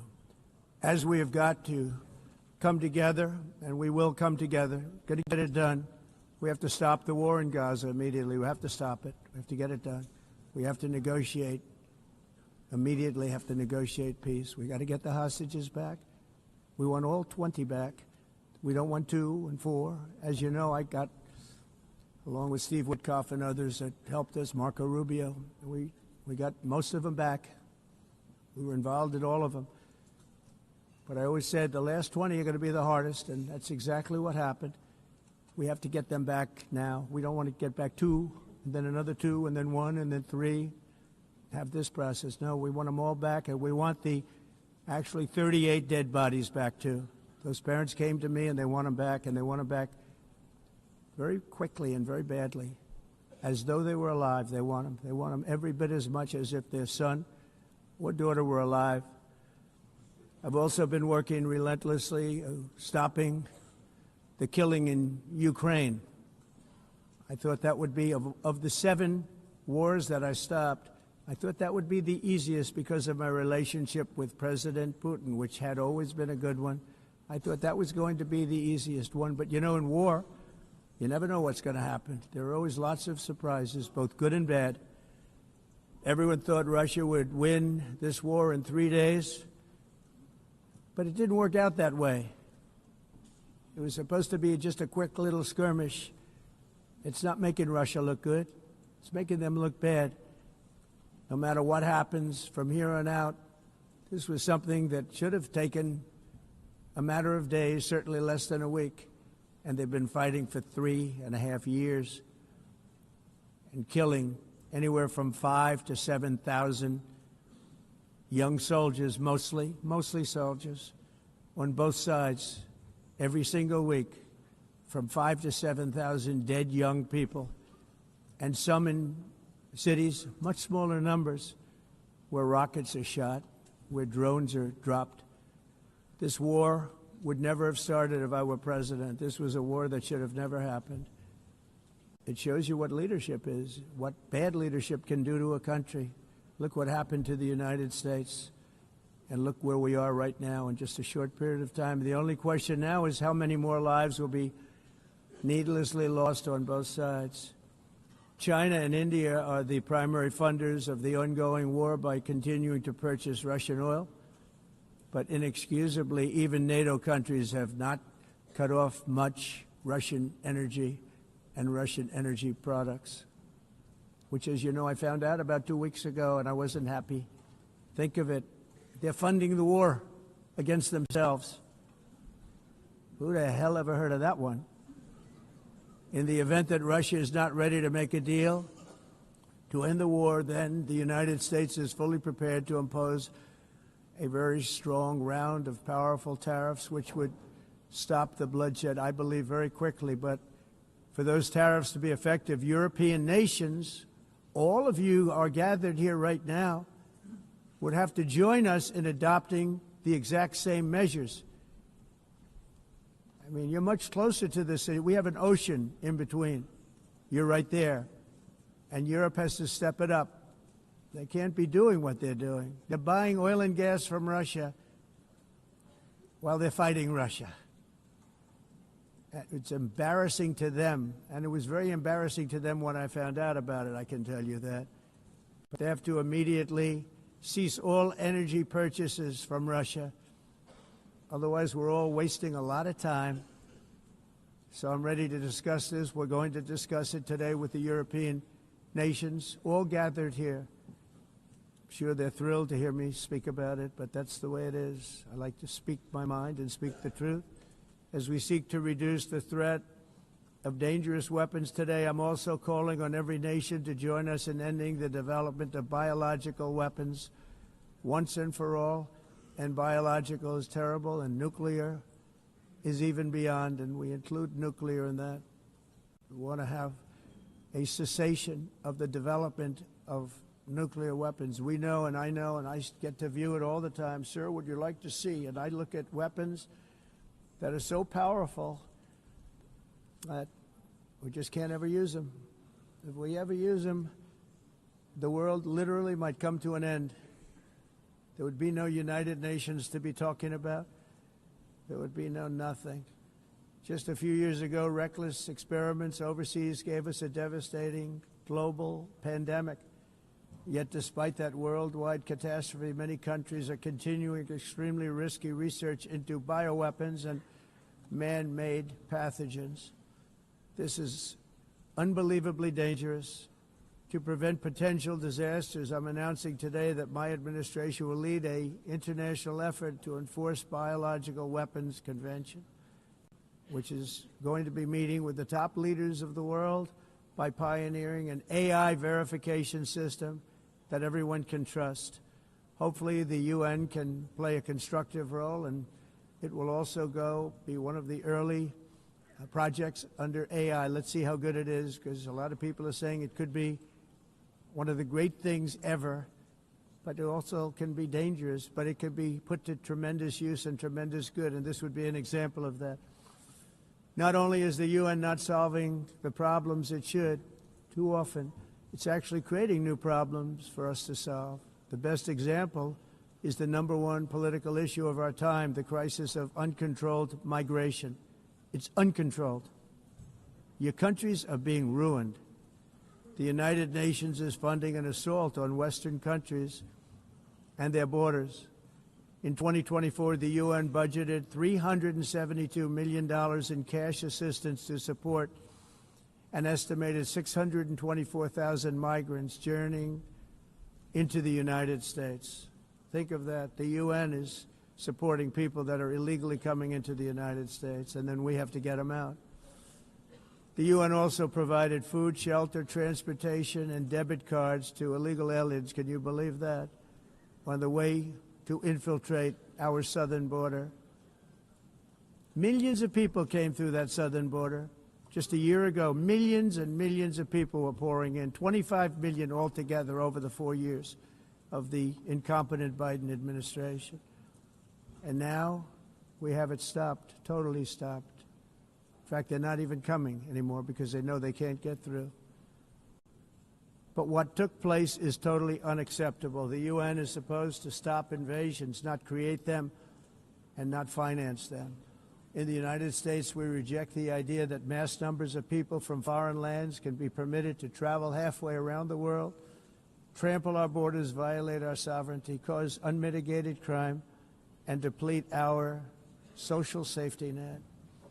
We have reasserted that America belongs to the American people, and I encourage all countries to take their own stand in defense of their citizens as well. You have to do that because I see it. I'm not mentioning names. I see it, and I can call every single one of them out. You're destroying your countries. They're being destroyed. Europe is in serious trouble. They've been invaded by a force of illegal aliens like nobody's ever seen before. Illegal aliens are pouring into Europe. Nobody is ever, and nobody's doing anything to change it, to get them out. It's not sustainable. And because they choose to be politically correct, they're doing just absolutely nothing about it. And I have to say, I look at London where you have a terrible mayor, terrible, terrible mayor. And it's been so changed, so changed. Now they want to go to Sharia law. But you're in a different country. You can't do that. Both the immigration and their suicidal energy ideas will be the death of Western Europe if something is not done immediately. This cannot be sustained. What makes the world so beautiful is that each country is unique. But to stay this way, every sovereign nation must have the right to control their own borders. You have the right to control your borders, as we do now, and to limit the sheer numbers of migrants entering their countries and paid for by the people of that nation that were there and that built that particular nation at the time. They put their blood, sweat, tears, money into that country, and now they're being ruined. Proud nations must be allowed to protect their communities and prevent their societies from being overwhelmed by people they have never seen before, with different customs, religions, with different everything. Where migrants have violated laws, lodged false asylum claims, or claimed refugee status for illegitimate reasons, they should, in many cases, be immediately sent home. And while we will always have a big heart for places and people that are struggling and truly compassionate, answers will be given. We have to solve the problem, and we have to solve it in their countries, not create new problems in our countries. And we are very helpful to a lot of countries that are just not able to send their people anymore. They used to send them to us in caravans of 25,000, 30,000 people each. These massive caravans of people pouring into our country, totally unchecked and unvetted. But not anymore. According to the Council of Europe in 2024, almost 50% of inmates in German prisons were foreign nationals or migrants. In Austria, the number was 53% of the people in prisons were from places that weren't from where they are now. In Greece, the number was 54%, and in Switzerland, beautiful Switzerland, 7 not coming anymore. This was a humanitarian act for all involved, because on the trips up, thousands of people a week were dying. Women were being raped. Nobody's ever seen anything like it. Raped, horribly beaten, raped. On the trip up, the journey up, it was a long walk. It was a long, arduous journey, indeed. And it was also a historic victory against human trafficking throughout the region. What we did was a victory, and we saved so many lives of people that wouldn't make the journey. That journey was loaded up with death. Loaded up with death. Dead bodies all along the roads of jungles. To get up, they go through jungles, they go through areas so hot you couldn't breathe. They were dying of suffocation, areas so hot that you couldn't breathe. Dead bodies all over. By them not coming, we're saving tremendous numbers of lives. My people have done a fantastic job in doing what they did, and the American public agrees with it. I mean, I was very proud to see this morning I have the highest poll numbers I've ever had. Part of it is because of what we've done on the border. I guess the other part is what we've done on the economy. Joe Biden's policies empowered murderous gangs, human smugglers, child traffickers, drug cartels, and prisoners from all over the world. The previous administration also lost nearly 300,000 children. Think of that. They lost more than 300,000 children, little children, who were trafficked into the United States on the Biden watch, many of whom have been raped, exploited, and abused, and sold. Sold. Nobody talks about that. The fake news doesn't write about it. With many others, young children who are missing or dead. And we found a lot of these children, and we're sending them back, and we've been sending them back to their parents. They said, nobody knows who they are. They said, where do you come from? And they'll give us a country, and we'll find out, and we'll figure it out, and we'll bring them back to their homes. And the mother and father rush to the door, and their tears in their eyes. They can't believe that they're seeing their son or daughter, their little son or daughter again. We've done almost 30,000 of them so far. Any system that results in the mass trafficking of children is inherently evil. Yet that is exactly what the globalist migration agenda has done, and it's what it's all about. In America, those days, as you know, are over. The Trump administration is working, and we are continuing to work to track down the villains that are causing this problem, and also, as I said, to get back the 30,000 we've already returned. Now I think we're going to have another. We're going to find a lot. You're not going to find all of them. 300, more than 300,000. They're lost or they're dead. They're lost or they're dead because of the animals that did this. To protect our citizens, I've also designated multiple savage drug cartels as far as and you see this, and you see it happening right before your eyes.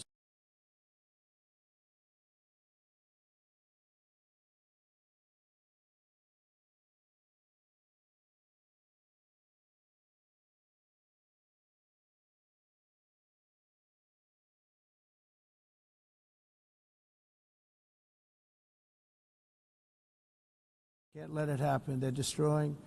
I believe we lost 300,000 people last year to drugs, 300,000. Fentanyl and other drugs. Each boat that we sink carries drugs that would kill more than 25,000 Americans. We will not let that happen. Energy is another area where the United States is now thriving like never before. We're getting rid of the falsely named renewables. By the way, they're a joke. They don't work. They're too expensive. They're not strong enough to fire up the plants that you need to make your country great.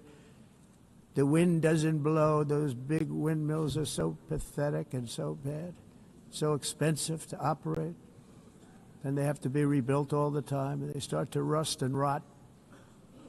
Most expensive energy ever conceived, and it's actually energy. You're supposed to make money with energy, not lose money. You lose money, the governments have to subsidize. You can't put them out without massive subsidies.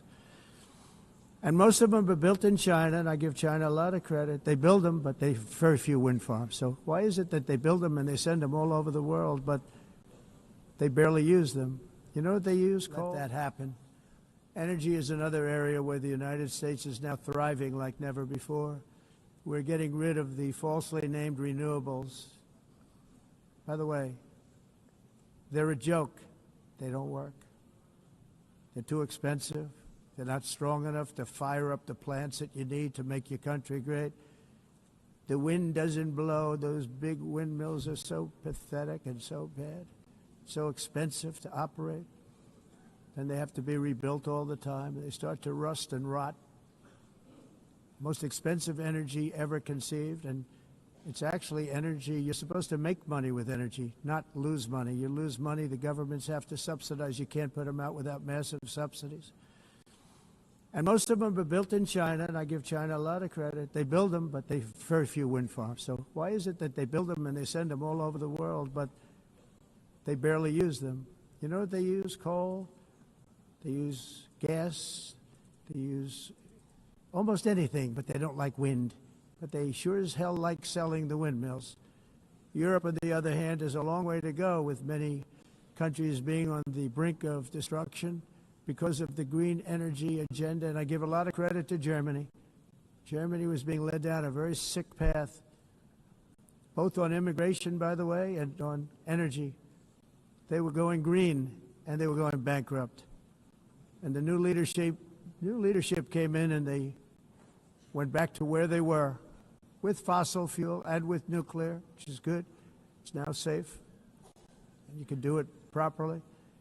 But they went back to where they were, and they opened up a lot of different plants, energy-producing plants, and they're doing well. I give Germany a lot of credit for that. They've said this is a disaster, what's happening. They were going all green. All green is all bankrupt. That's what it represents. And it's not politically correct. I'll be very badly criticized for saying it, but I'm here to tell the truth. I don't care. It doesn't matter to me. I'm in New York City. I'm feeling a lot safer. Crime, we're getting crime down. And by the way, speaking of crime, Washington, D.C. Washington, D.C. was the crime capital of America. Now it's a totally, after 12 days, it's a totally safe city. Everyone's going out to dinner. They're going out to restaurants. Your wife can walk down the middle of the street with or without you. Nothing's going to happen. My people have done a fantastic job. And yes, I called in the National Guard, and the National Guard took care of business. And they weren't politically correct, but they took care of business. We got 1,700 career criminals out, brought them back to where they came from, the countries where they came from, or put them in jails. Washington, D.C. is now a totally safe city again, and I welcome you to come. In fact, we'll have dinner together at a local restaurant, and we'll be able to walk. We don't have to go by an armor-plated vehicle. We'll walk right over there from the White House. They've given up their powerful edge, a lot of the countries that we're talking about, in oil and gas, such as essentially closing the great North Sea oil. Oh, the North Sea, I know it so well.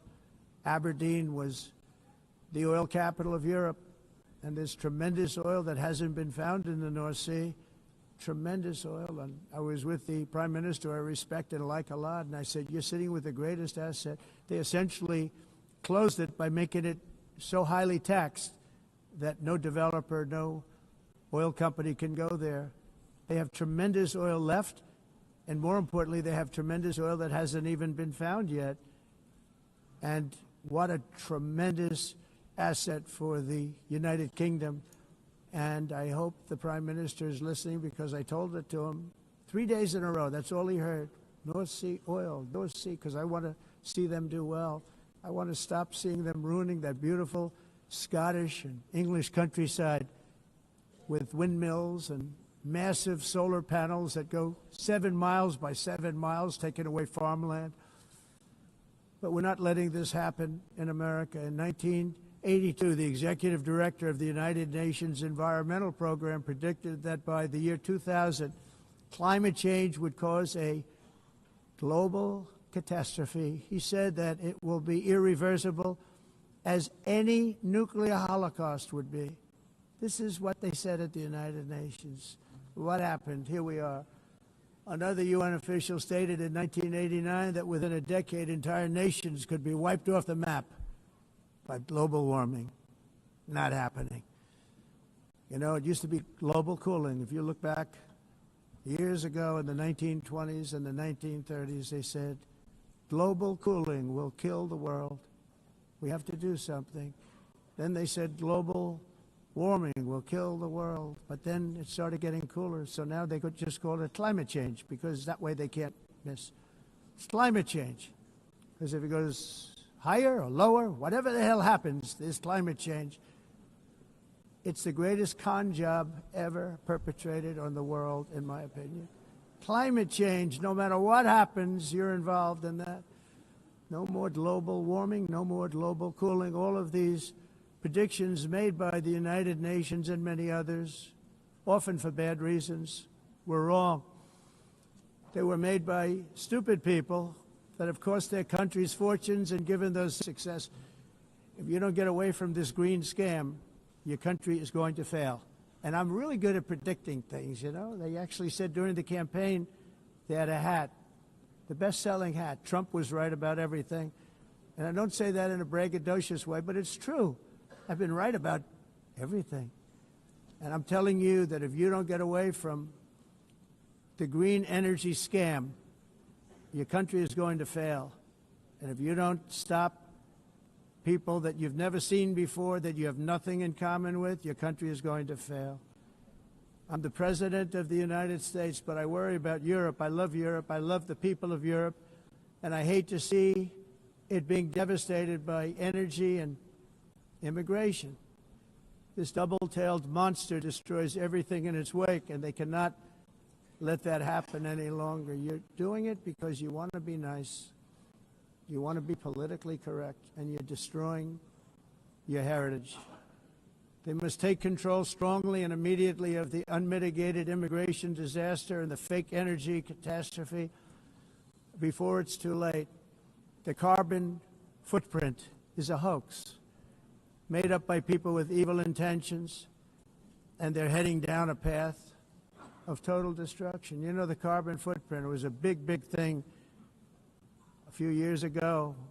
I remember hearing about the carbon footprint, and then President Obama would get into Air Force One, a massive Boeing 747, and not a new one, an old one with old engines that spew everything into the atmosphere. He'd talk about the carbon footprint, we must do so. Then he'd get in and he'd fly from Washington to Hawaii to play a round of golf. And then he'd get back onto that big, beautiful plane and he'd fly back and he'd talk about, again, global warming and the carbon footprint. It's a con job. At extreme cost and expense, Europe reduced its own carbon footprint by 37%. Think of that. Congratulations, Europe. Great job. It cost yourself a lot of jobs, a lot of factories closed, but you reduced the carbon footprint by 37%. However, for all of that sacrifice and much more, it's been totally wiped out and then some by a global increase of 54%. Much of it coming from China and other countries that are thriving around China, which now produces more CO2 than all the other developed nations in the world. So all of these countries are working so hard on the carbon footprint, which is nonsense, by the way. It's nonsense. You know, it's interesting.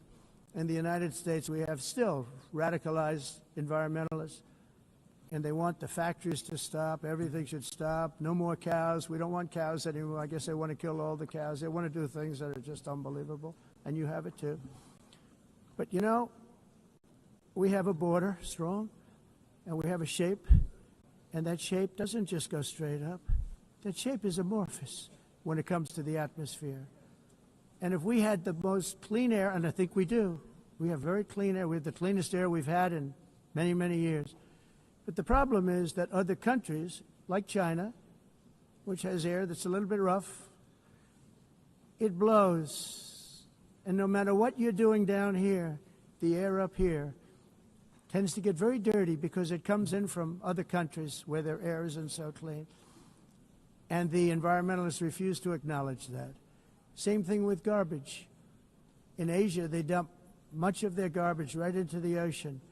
And over about a 1 week and 2 week journey, it flows right past Los Angeles. You've seen it. Massive amounts of garbage, almost too much to do anything about, flowing past Los Angeles, past San Francisco, and then somebody will get in trouble because he dropped a cigarette on the beach. The whole thing is crazy. The primary effect of these brutal green energy policies has not been to help the environment, but to redistribute manufacturing and industrial activity from developed countries that follow the insane rules that are put down to polluting countries that break the rules and are making a fortune. They're making a fortune. European electricity bills are now 4 to 5 times more expensive than those in China, and 2 to 3 times higher than the United States. And our bills are coming way down. You probably see that our gasoline prices are way down. You know, we have an expression, drill, baby, drill, and that's what we're doing. We're going to be much lower in a year from now. But they've come way down over the last year. As a result, every air conditioner is like very uncommon to see one in some of these countries because the electric costs are so high. So while the U.S. has approximately 1,300 heat-related deaths annually, it's a lot, Europe loses more than 175,000 people to heat deaths each year because the costs are so expensive you can't turn on an air conditioner. What is that all about? That's not Europe. That's not the Europe that I love and know. All in the name of pretending to stop the global warming hoax. The entire globalist concept of asking successful industrialized nations to inflict pain on themselves and radically disrupt their entire societies must be rejected completely and totally, and it must be immediate. That's why in America I withdrew from the fake Paris Climate Accord, where, by the way, America was paying so much more than every country. Others weren't paying. China didn't have to pay until 2030. Russia was given an old standard that was easy to meet, a 1990 standard. But for the United States, we're supposed to pay like $1 trillion. And I said, this is another scam. The fact is, the United States has been taken advantage of by the world for many, many years, but not any longer, as you probably noticed. I unleashed massive energy production and signed historic executive orders to hunt for oil, but we don't have to do much hunting because we have the most oil of any nation anywhere, oil and gas in the world. And if you add coal, we have the most of any nation in the world. Clean, I call it clean, beautiful coal. You can do things today with coal that you couldn't have done 10 years ago, 15 years. So I have a little standing order in the White House. Never use the word coal, only use the words clean, beautiful coal. Sounds much better, doesn't it?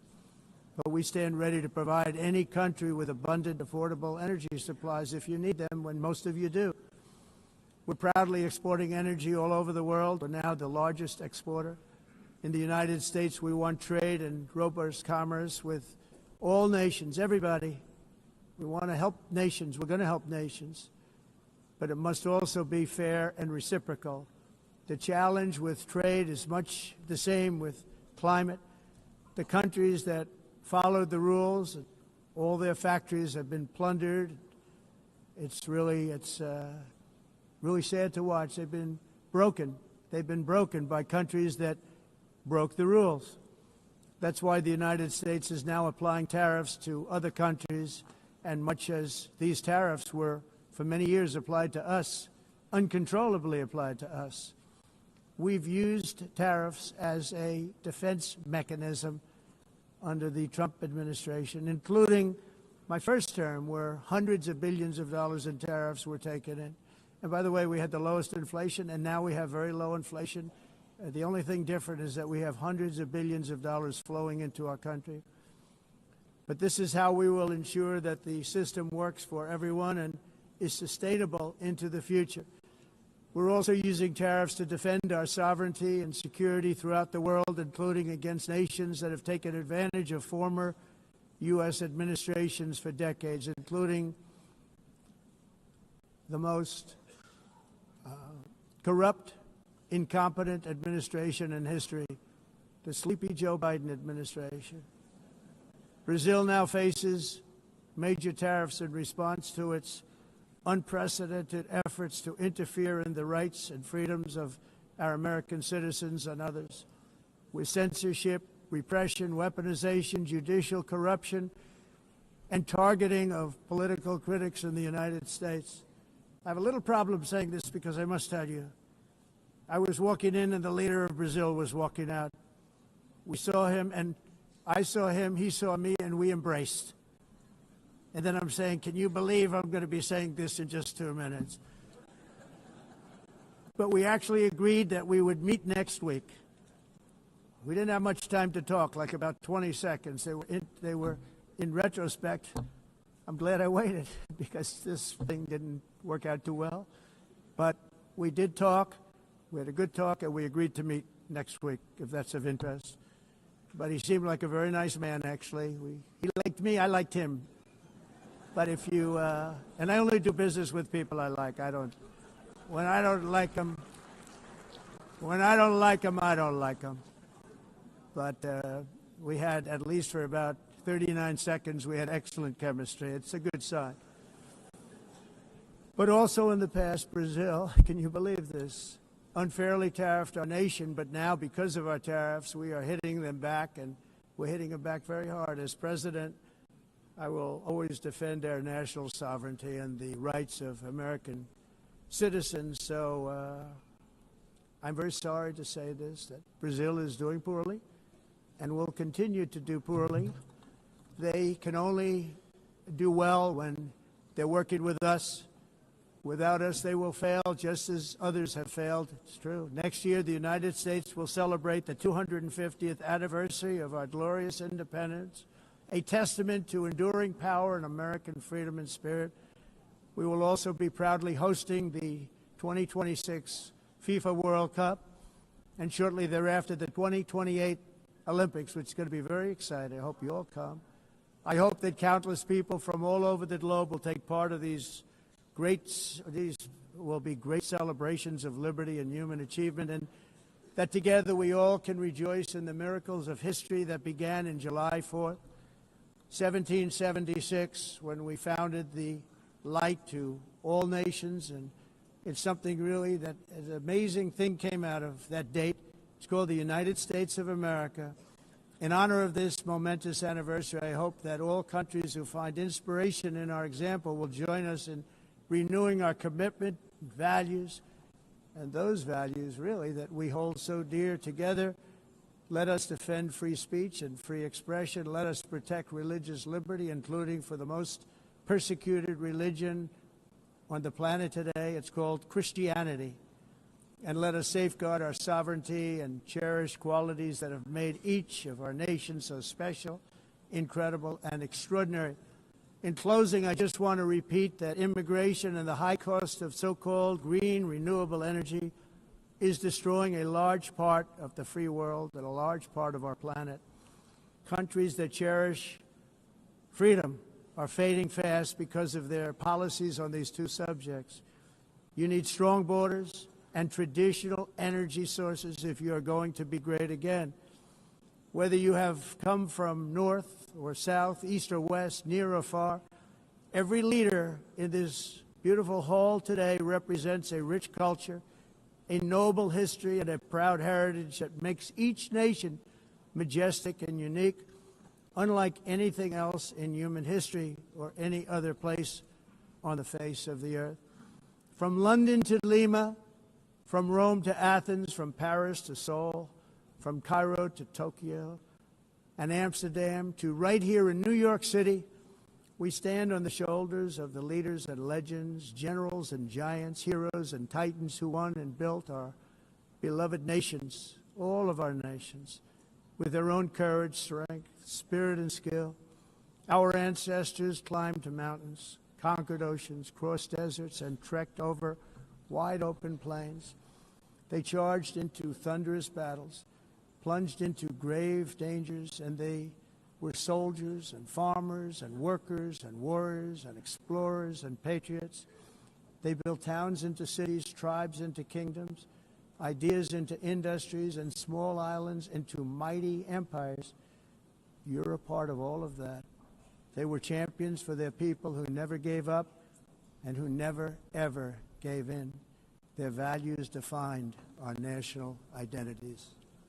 Their visions forged our magnificent destiny. Everybody in this room is a part of it in your own way. Each of us inherits the deeds and the myths, the triumphs, the legacies of our own heroes and founders who so bravely showed us the way. Our ancestors gave everything for homelands that they defended with pride, with sweat, with blood, with life, and with death. Now the righteous task of protecting the nations that they built belongs to each and every one of us. So together let us uphold our sacred duty to our people and to our citizens. Let us protect their borders, ensure their safety, preserve their cultures, treasure, and traditions, and fight, fight, fight for their precious dreams and their cherished freedoms. And in friendship and really a beautiful vision, let us all work together to build a bright, beautiful planet, a planet that we all share, a planet of peace and a world that is richer, better, and more beautiful than ever before. That can happen. It will happen. It will happen, and I hope it can happen and start right now, right at this moment. We'll turn it around. We're going to make our countries better, safer, more beautiful. We're going to take care of our people. Thank you very much. It's been an honor. God bless the nations of the world. Thank you very much. Bye.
Please be seated.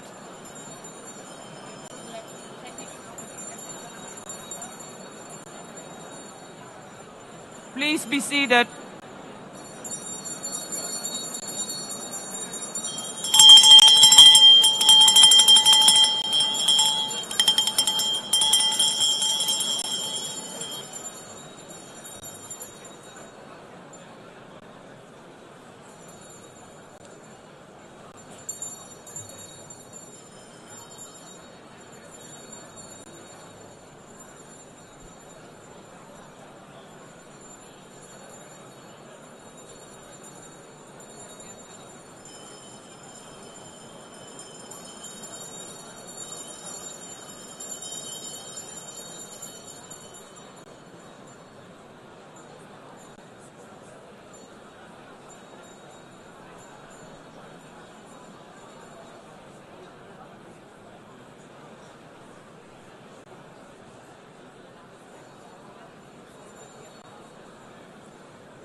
Excellencies, could you please take your seats in due respect to the next speakers? The second row, could you please take your seat right now?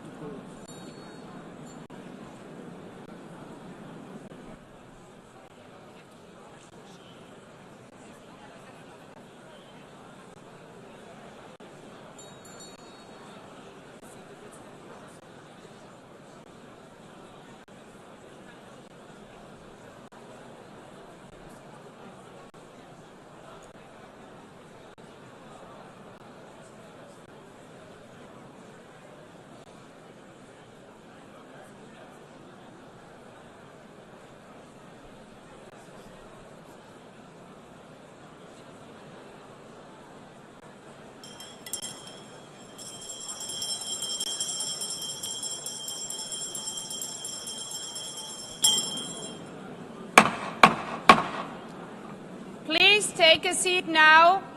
With due respect to the next speakers, I would kindly ask you, gentlemen in the left row, please take your seats. We will continue.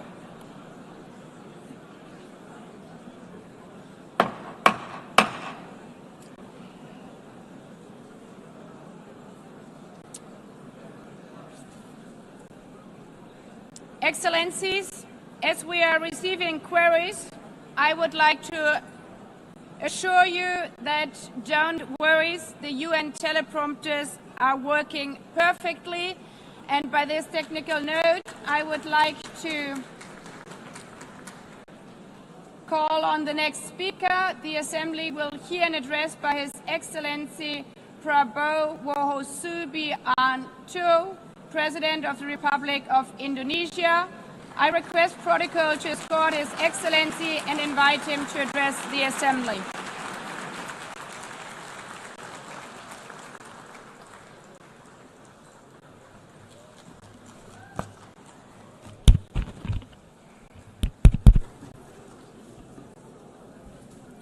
His Excellency Mr. Antonio Guterres, Secretary General of the United Nations, Her Excellency Madame Annalena Baerbock, President of the United Nations General Assembly, His Excellency Mr. Moses Abelian, Under-Secretary General for General Assembly and Management, Excellencies, Heads of States, Heads of Governments, distinguished delegates, ladies and gentlemen. It is indeed a great honor for me to stand in this august General Assembly Hall among leaders and representatives who represent almost all of humanity. We differ in race, religion, and nationality, yet we gather together today as one human family. We are here first and foremost as fellow human beings, each created equal, endowed with unalienable rights to life, liberty, and the pursuit of happiness. The words of the United Nations Declaration of Independence have inspired democratic movements across continents, including the French Revolution, the Russian Revolution, the Mexican Revolution, the Chinese Revolution, and Indonesia's own struggle and journey to freedom. It also gave birth to the Universal Declaration of Human Rights, adopted by the United Nations in 1948. All men are created equal was the creed that opened the way to unprecedented global prosperity and dignity. And yet, in our own era of scientific and technological triumphs, an era capable of ending hunger, poverty, and environmental ruin, we also continue to face today grave dangers, challenges, and uncertainties. Human folly, fueled by fear, racism, hatred, oppression, and apartheid threatens our common future. My country knows this pain. For centuries, Indonesians lived under colonial domination, oppression, and slavery. We were treated less than dogs in our own homeland. We Indonesians know what it means to be denied justice and what it means to live in apartheid, to live in poverty, and to be denied equal opportunity. We also knew what solidarity can do in our struggle for independence, in our fight to overcome hunger, disease, and poverty. The United Nations stood with Indonesia and gave us vital assistance. Decisions made here based on human solidarity by the Security Council and this Assembly gave Indonesia independence, international legitimacy, opened doors, and supported our early development through the efforts of the United Nations Children's Fund, the United Nations Food and Agriculture Organization, the FAO, the World Health Organization, and many, many other United Nations institutions. And because of that, Indonesia today stands on the cusp of shared prosperity and greater equality and dignity. Madam President, Excellencies, our world today is driven by conflict, injustice, and deepening uncertainty. Every day we witness suffering, genocide, and blatant disregard for international law and human decency. In the face of these challenges, we must not give up. As the United Nations Secretary General said, we cannot give up. We cannot surrender our hopes or our ideals. We must draw closer, not drift apart. Together we must strive to achieve our hopes, our dreams. The United Nations was born from the ashes of the Second World War that claimed scores of millions of lives. It was created to secure peace, security, justice, and freedom for all. We remain committed to internationalism, to multilateralism, and to every effort that strengthens this great institution. Today, Indonesia is nearer than ever before to meeting the sustainable development goals of ending extreme poverty and hunger. Because years ago, this very chamber chose to listen and uphold social and economic justice. We will never forget. And today, we must never be silent while Palestinians are denied that same justice and legitimacy in this very hall. Excellencies, Thucydides warned, the strong do what they can, the weak suffer what they must. We must reject this doctrine. The United Nations exist to reject this doctrine. We must stand for all, the strong and the weak. Might cannot be right. Right must be right. Indonesia today is one of the largest contributors to United Peacekeeping Forces. We believe in the United Nations. We will continue to serve where peace needs guardians, not with just words, but with boots on the ground. If and when the United Nations Security Council and this great assembly decide Indonesia is prepared to deploy 20,000 or even more of our sons and daughters to help secure peace in Gaza or elsewhere, in Ukraine, in Sudan, in Libya, everywhere when the peace needs to be enforced, peace needs to be guarded, we are ready. We will take our share of the burden, not only with our sons and daughters, we are also willing to contribute financially to support the great mission to achieve peace by the United Nations.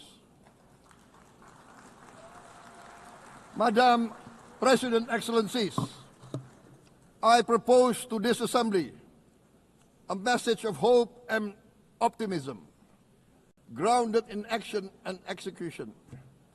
Today, we heard the speech of Madam President, the President of the United Nations General Assembly.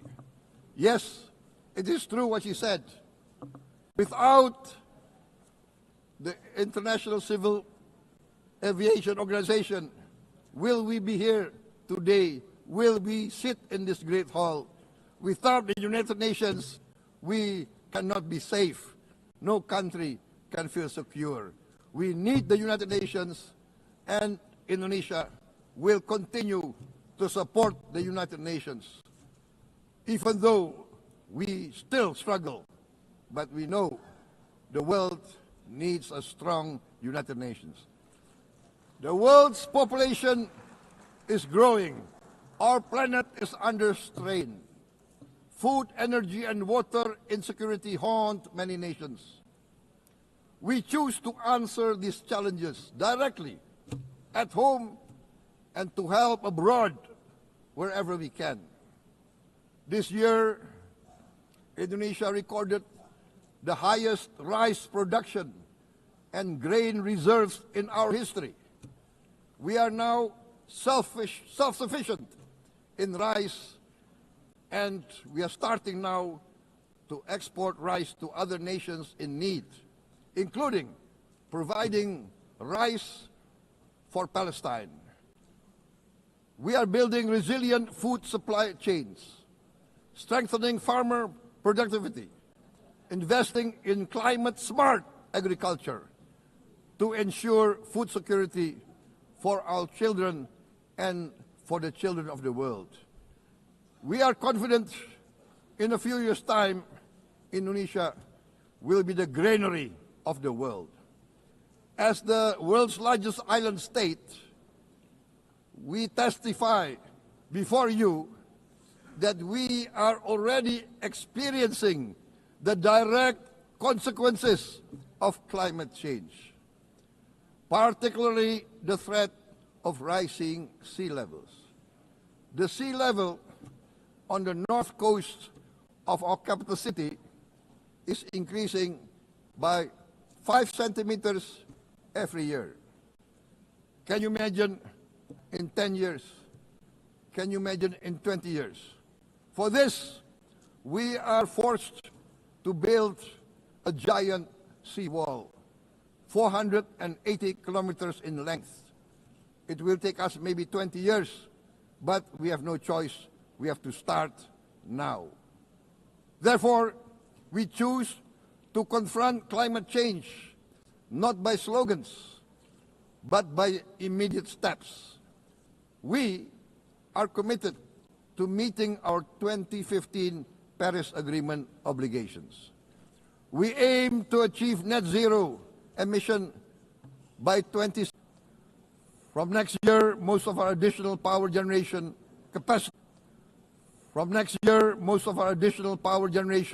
capacity will come from renewables.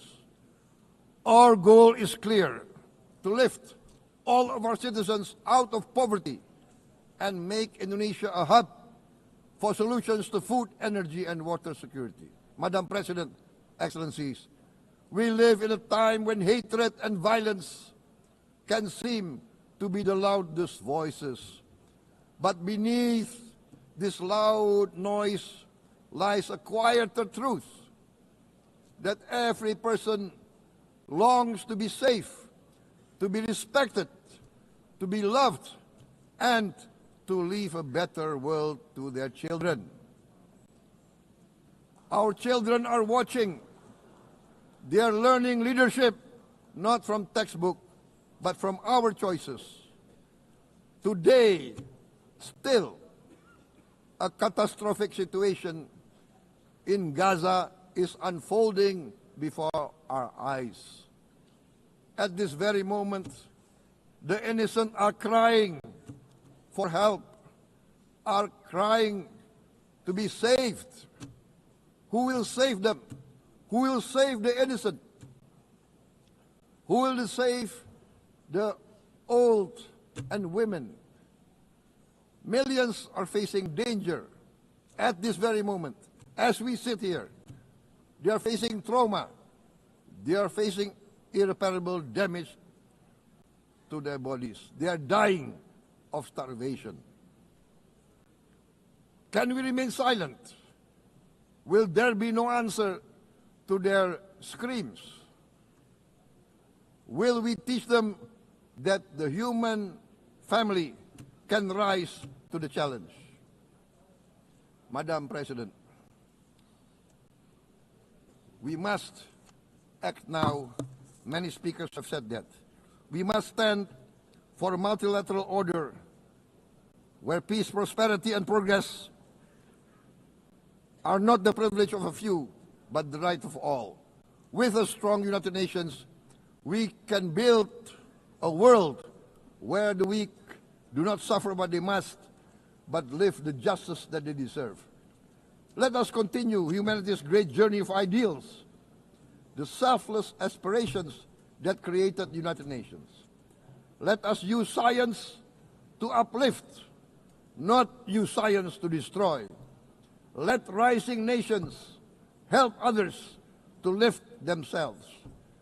I am convinced that the leaders of the great world civilizations of the West, of the East, of the North, of the South, leaders of America, Europe,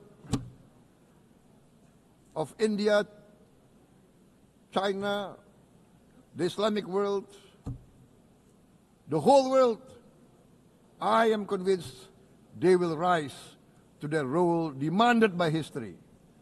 We are all hopeful that the leaders of the world will show great statesmanship, great wisdom, restraint, humility, overcome hate, overcome suspicion.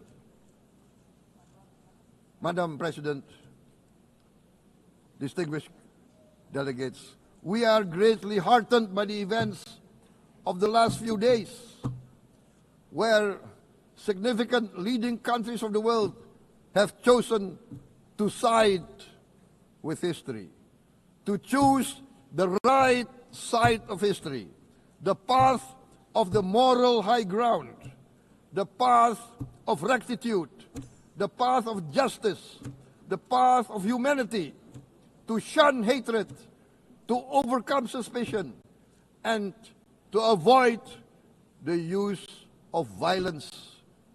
The use of violence will beget violence. No one country can bully the whole community of the human family.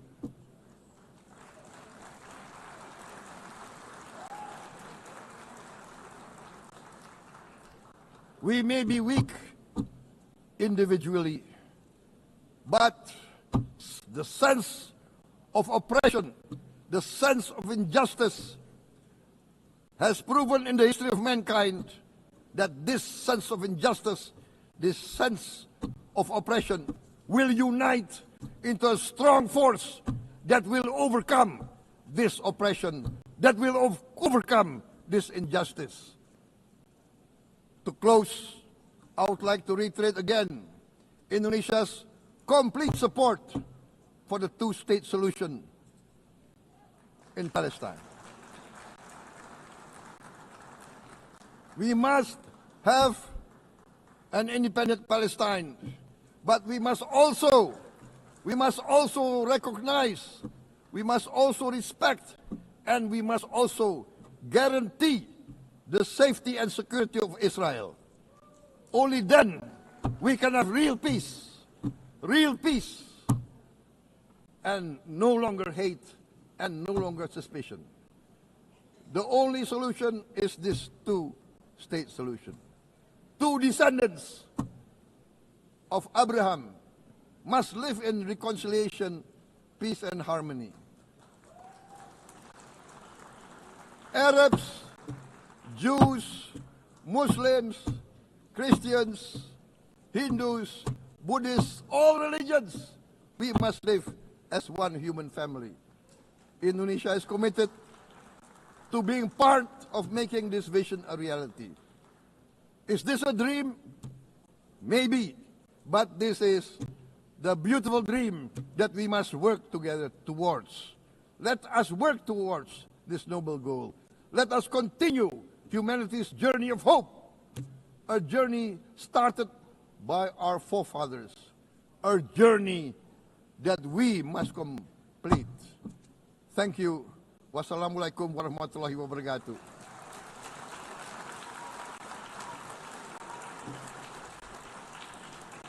Shalom. Om Santi, Santi, Santi Om. Namo Buddhaya. Thank you very much. May God bless us all. May peace be upon us.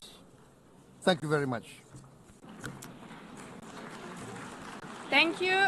On behalf of the Assembly, I wish to thank the President of the Republic of Indonesia.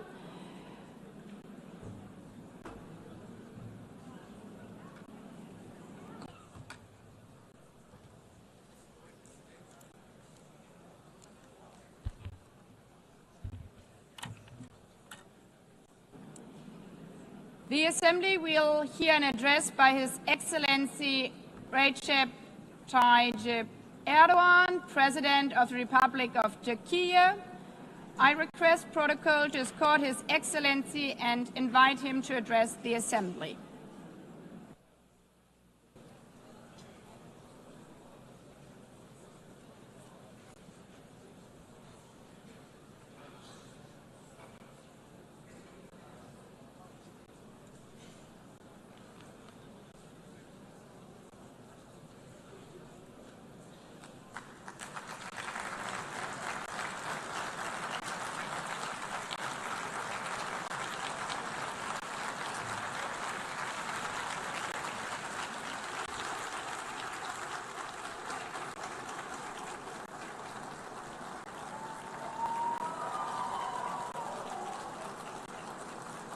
Sayın Başkan, Excellency President of UNGA, Excellencies Heads of State and Government, Distinguished Secretary General, distinguished delegation members, on behalf of myself and my nation, I greet you all with most heartfelt feelings. I wish for the 80th United Nations General Assembly to bring blessings to all humanity. I am deeply honored to address you once again from this podium, which represents the collective conscience of humanity. I congratulate Mr. Young, who has completed his term as President of the General Assembly, and I wish success to Ms. Baerbock, who has taken over this position. At the outset of my speech, I would like to first express my regret at the absence today of the President of the State of Palestine, Mahmoud Abbas, at a time when Palestine is being recognized by an increasing number of countries. Today, we stand here on this podium, I stand here on this podium alongside my 86 million citizens, also for our Palestinian brothers and sisters whose voices are being silenced. I'd like to thank all the countries who announced that they recognize the state of Palestine, and I call on all the other countries who have not done so yet to do so, to recognize the state of Palestine as soon as possible. Esteemed President, distinguished members, the United Nations Charter was signed in San Francisco 8 years ago, and it entered into force on October the 24th, 1945. I would like to recall here again the first words of the first article of the UN Charter. Quote, "The purpose of the United Nations is to maintain international peace and security," unquote. As we celebrate the 80th anniversary of the UN in this hall, grave events are unfolding in many parts of the world that cast a shadow over the very first words of the UN Charter's opening article.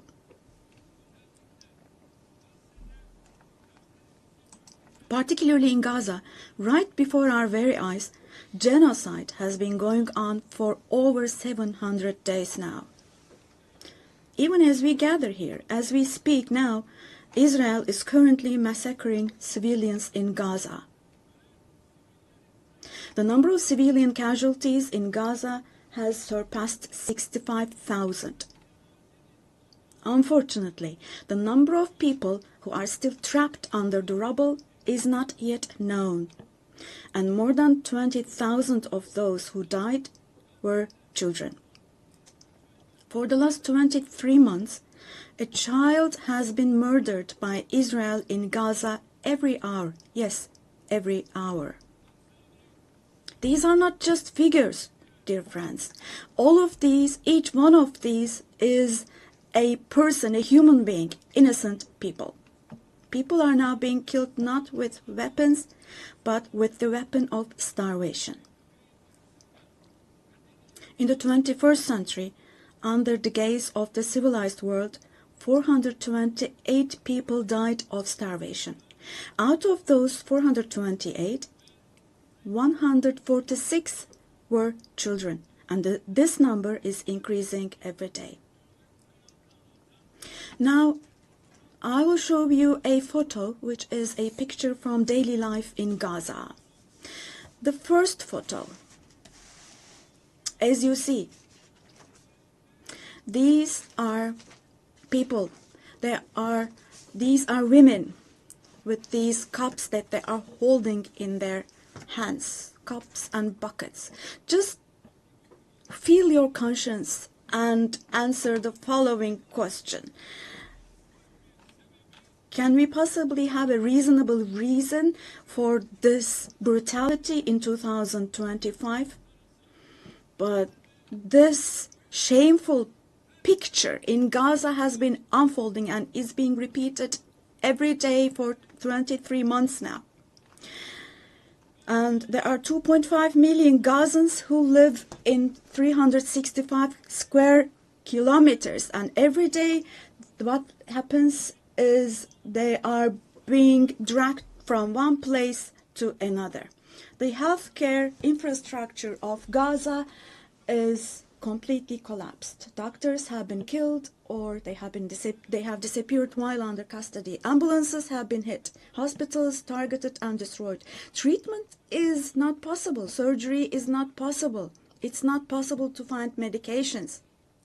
Now, dear friends, now, as Tayyip Erdogan, with a heavy heart, with my heart bleeding here, I'm telling you, innocent little ones, just 2 or 3 years old, without hands, arms, or legs, have become, unfortunately, a common sight to see in Gaza.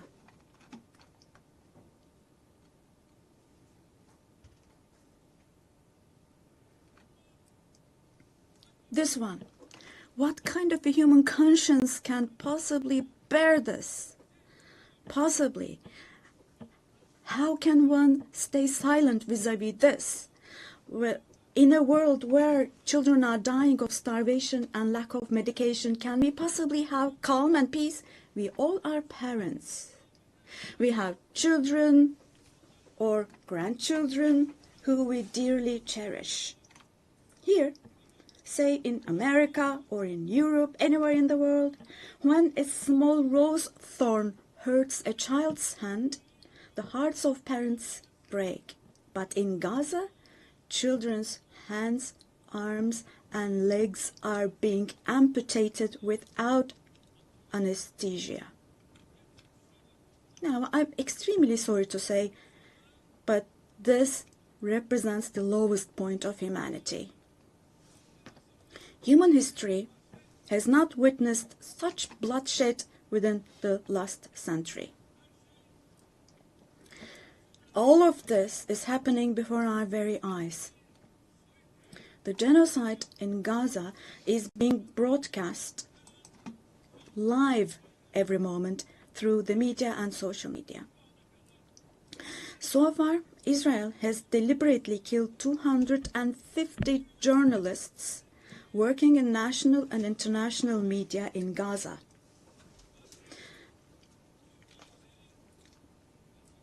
And they have closed all the entrance into Gaza, but they still have not been able to cover up the genocide.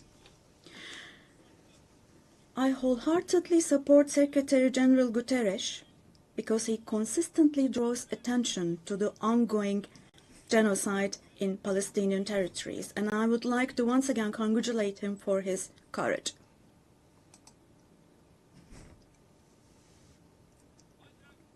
But the United Nations has not even been able to protect its own personnel in Gaza, unfortunately. In Gaza, 500 people rushing to help others have been killed. Out of those 500, 326 were UN staff members. Esteemed President, distinguished members, now, genocide, like the Holocaust, is a shameful concept which refers to the mass extermination of people. It's a barbaric concept. But today, it's not only people who are being killed in Gaza, mind you. Animals are being targeted and killed in Gaza. In Gaza, agricultural land, gardens, trees, grass, century-old olive trees are being destroyed. In Gaza, water supplies are being destroyed and polluted. Buildings, homes, libraries, hospitals, schools, mosques, churches, and historical structures in Gaza are being deliberately destroyed. The soil of Gaza is being rendered useless for humans, for animals, and for plants. So now let me show you yet another photo. And let me ask you here, look at this photo. What could this photo here possibly have to do with security concerns? This is being against life, don't you think? Let me state this openly from this podium. There is no war in Gaza. We cannot possibly talk about the presence of two sides in Gaza. Because in Gaza, on one side, there is a regular army with the most modern, most lethal weapons, and on the other hand, there are innocent civilians, innocent children. This is not fight against terrorism. This is an occupation, deportation, exile, genocide, and life destruction, mass destruction policy carried out by invoking the events of October the 7th. Today, while Gaza is being destroyed under the pretext of Hamas, concurrently, simultaneously, the West Bank, where Hamas is not in power, is also being occupied step by step, and innocent civilians are being massacred through executions. Moreover, Israel is not limiting itself to Gaza and the West Bank only. By launching attacks on Syria, on Iran, Yemen, and Lebanon, Israel is also threatening regional peace. Just recently, an Israeli attack took place against a delegation meeting in Qatar for ceasefire negotiations. The attack on Qatar has also shown that the Israeli leadership is now completely out of control.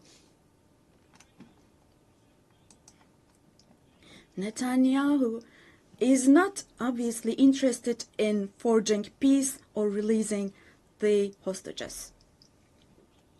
Not only Israel's neighbors, but all countries in the Middle East are subject to the Israeli government's reckless threats. And we must realize the following. Due to the increasing aggression of Israel, in Europe and the West in general, the values that emerged after the Second World War have been eroded. The most fundamental human rights, such as freedom of expression, freedom of the press, freedom of assembly and protest, women's rights, children's rights, democracy, equality, and justice, have been shelved away. At this point, we all have to see the following truth, my dear friends. The Israeli government, driven by an obsession with the promised, disturbs conscientious Jews. It fuels anti-Semitism around the world. We cannot continue with this madness anymore.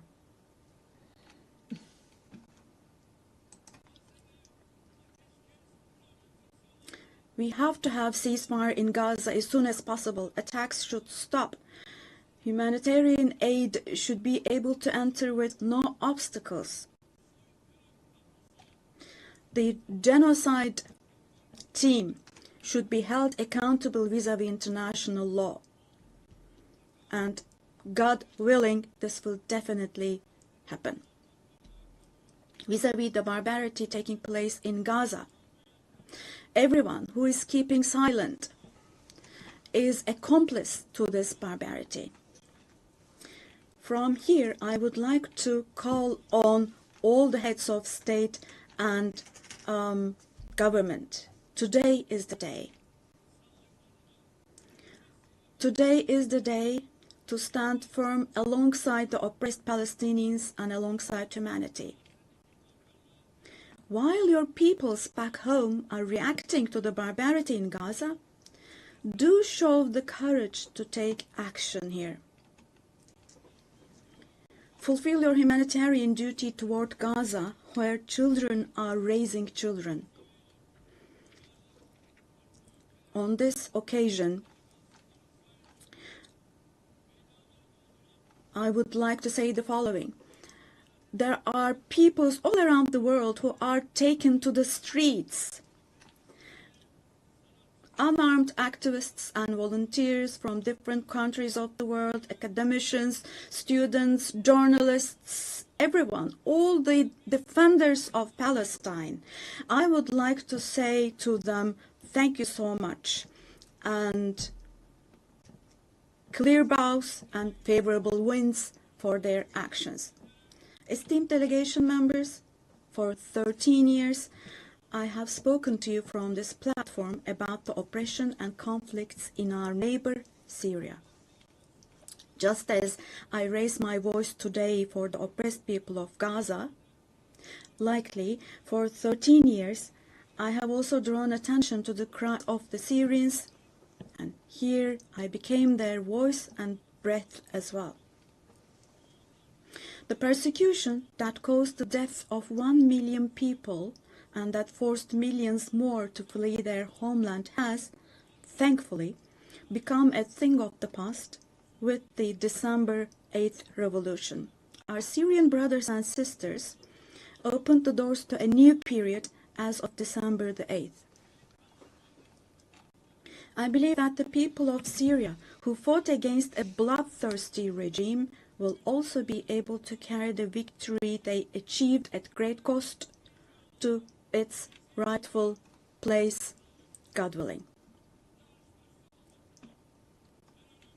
We'll support with all our means the vision of a one and unified Syria with no forms of terrorism, especially ISIS, being present. A free Syria where security is established is what we want. As stability takes root in Syria, the winners for sure will be all the neighboring countries, our entire region, along with Syrians. And the brotherly countries in the Gulf. I would like to thank them for their contributions for Syria to recuperate.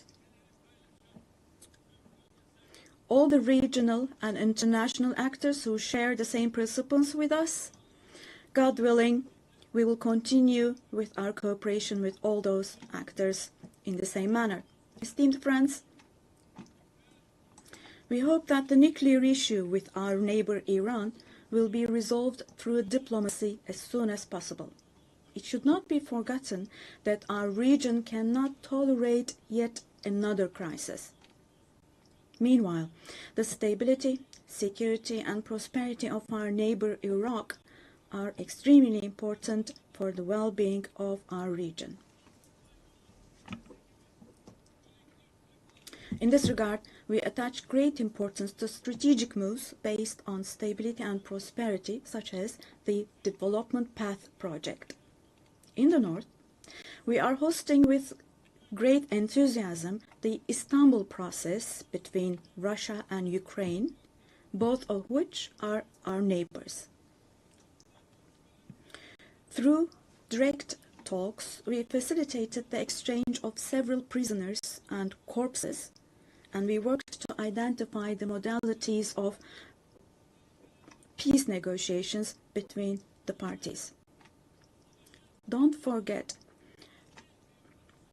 there is no winner of war and no losers of a just peace. So with this motto in mind, in the coming days also, we will continue to work hard for a peaceful ceasefire.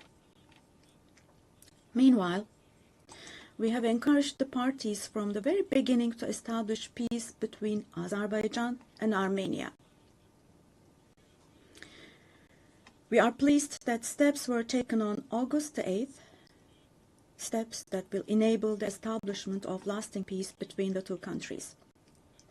I would like to once again congratulate the President of Azerbaijan, Ilham Aliyev, the Prime Minister of Armenia, Nikol Pashinyan, and the American President Donald Trump, who contributed to this process, and I would like to congratulate them. I would also like to state that the normalization process between our country and Armenia is pro. Distinguished delegation members, we have been implementing the Montreux Convention, which guarantees security in the Black Sea, and we have been implementing this convention impartially and to the letter for exactly 89 years now. We want to see the Aegean Sea and the Eastern Mediterranean as a basin of stability and prosperity where the legitimate interests of all parties involved are respected.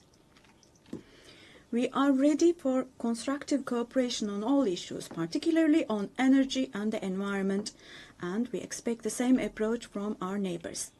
On this occasion, I would like to particularly underline that projects which exclude Turkey and the Turkish Republic of Northern Cyprus in the Eastern Mediterranean, such projects which exclude us will not be successful.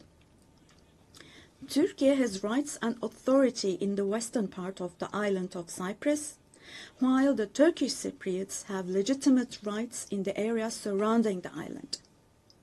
An Eastern Mediterranean Conference, which we have proposed before, would contribute to finding common ground. Resolving the Cyprus issue has been tried many times before, but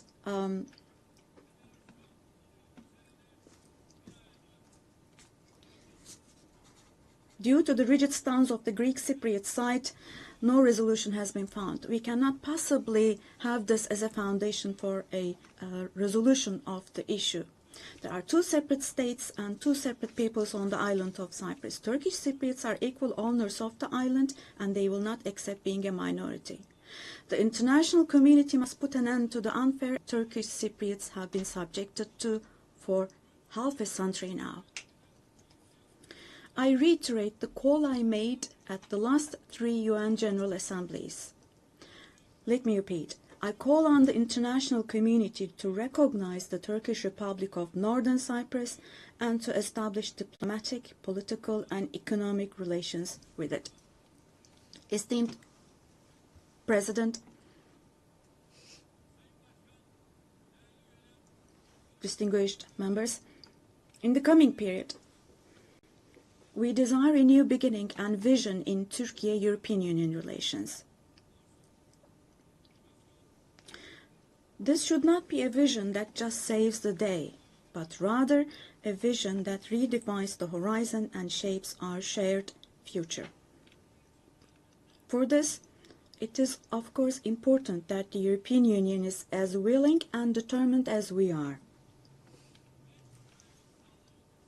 As a net security provider, we continue to contribute to the operations and missions of the United Nations, NATO, OSCE, and the European Union. The annual NATO summit next year will be held in Turkey, in Ankara. The USA, who is our NATO ally, our relations with them are continuing on trade, investments, energy, defense industry, in addition to other many areas, and we're strengthening our relations with them. Meanwhile, we attach great importance to the peace, stability, and prosperity of our brotherly countries in Central Asia, which is our ancestral homeland. Our Organization of Turkic States is moving forward with confidence on the path to becoming a global actor, going beyond being merely a regional umbrella. We are making intensive efforts to ensure the continuation of peace and stability in the Balkans, where we have strong historical, cultural, and people ties. The Balkan Peace Platform, which we established in July, is the newest and most concrete manifestation of our efforts in this direction. And this October, we'll once again assume the command of KFOR forces. In Afghanistan, our fundamental desire is that the current administration demonstrates an approach that embraces the society and that takes human values into consideration. In this process, it is essential that the international community does not leave Afghan people alone, and as Turkey and as the Turkish nation will stand by the Afghan people at all times. Esteemed friends, in South Asia, we consider the preservation of peace and stability to be of utmost importance. We are pleased with the ceasefire achieved following the tensions last April between Pakistan and India, the tension which had escalated into a conflict. It is important to see a cooperation between the two countries when it comes to counterterrorism. The issue of Kashmir should be resolved on the basis of resolutions of the UN for the best for our brothers and sisters in Kashmir through dialogue, we hope. In the continent of Africa, from education to health, from infrastructure to in other areas, our relations are improving annually. And while providing all possible support to Somalia, we are also continuing our humanitarian aid activities. In Sudan, the conflict that has been going on for over 2 years saddens us deeply. Stopping the bloodshed in Sudan and establishing sustainable peace is the shared responsibility of the international community. And Turkey's efforts in this direction will continue. The Great Lakes region has suffered greatly from years of ongoing instability and conflict. Our hope is that these conflicts in the east of the Democratic Republic of the Congo will give way to lasting peace and stability. We wholeheartedly support the efforts being carried out under the mediation of the US and the facilitation of Qatar. The increasing terrorist activities in West Africa, particularly in the Sahel Basin, are also of great concern to us.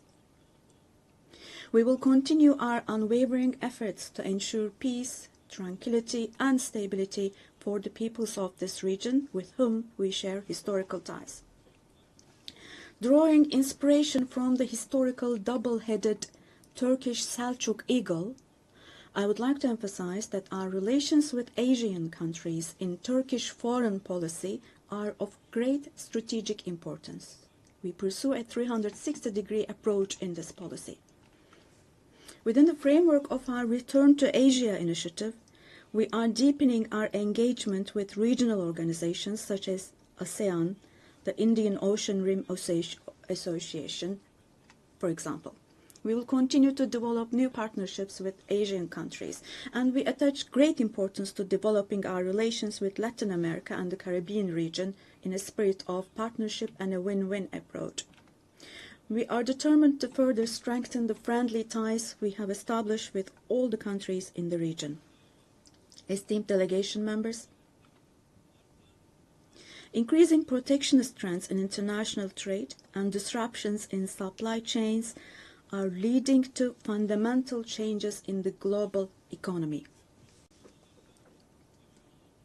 To successfully address current challenges, we support the reform of rules-based international trade, including the World Trade Organization. I believe access to affordable, safe, and sustainable energy is essential, particularly for developing countries, to be able to achieve their development goals.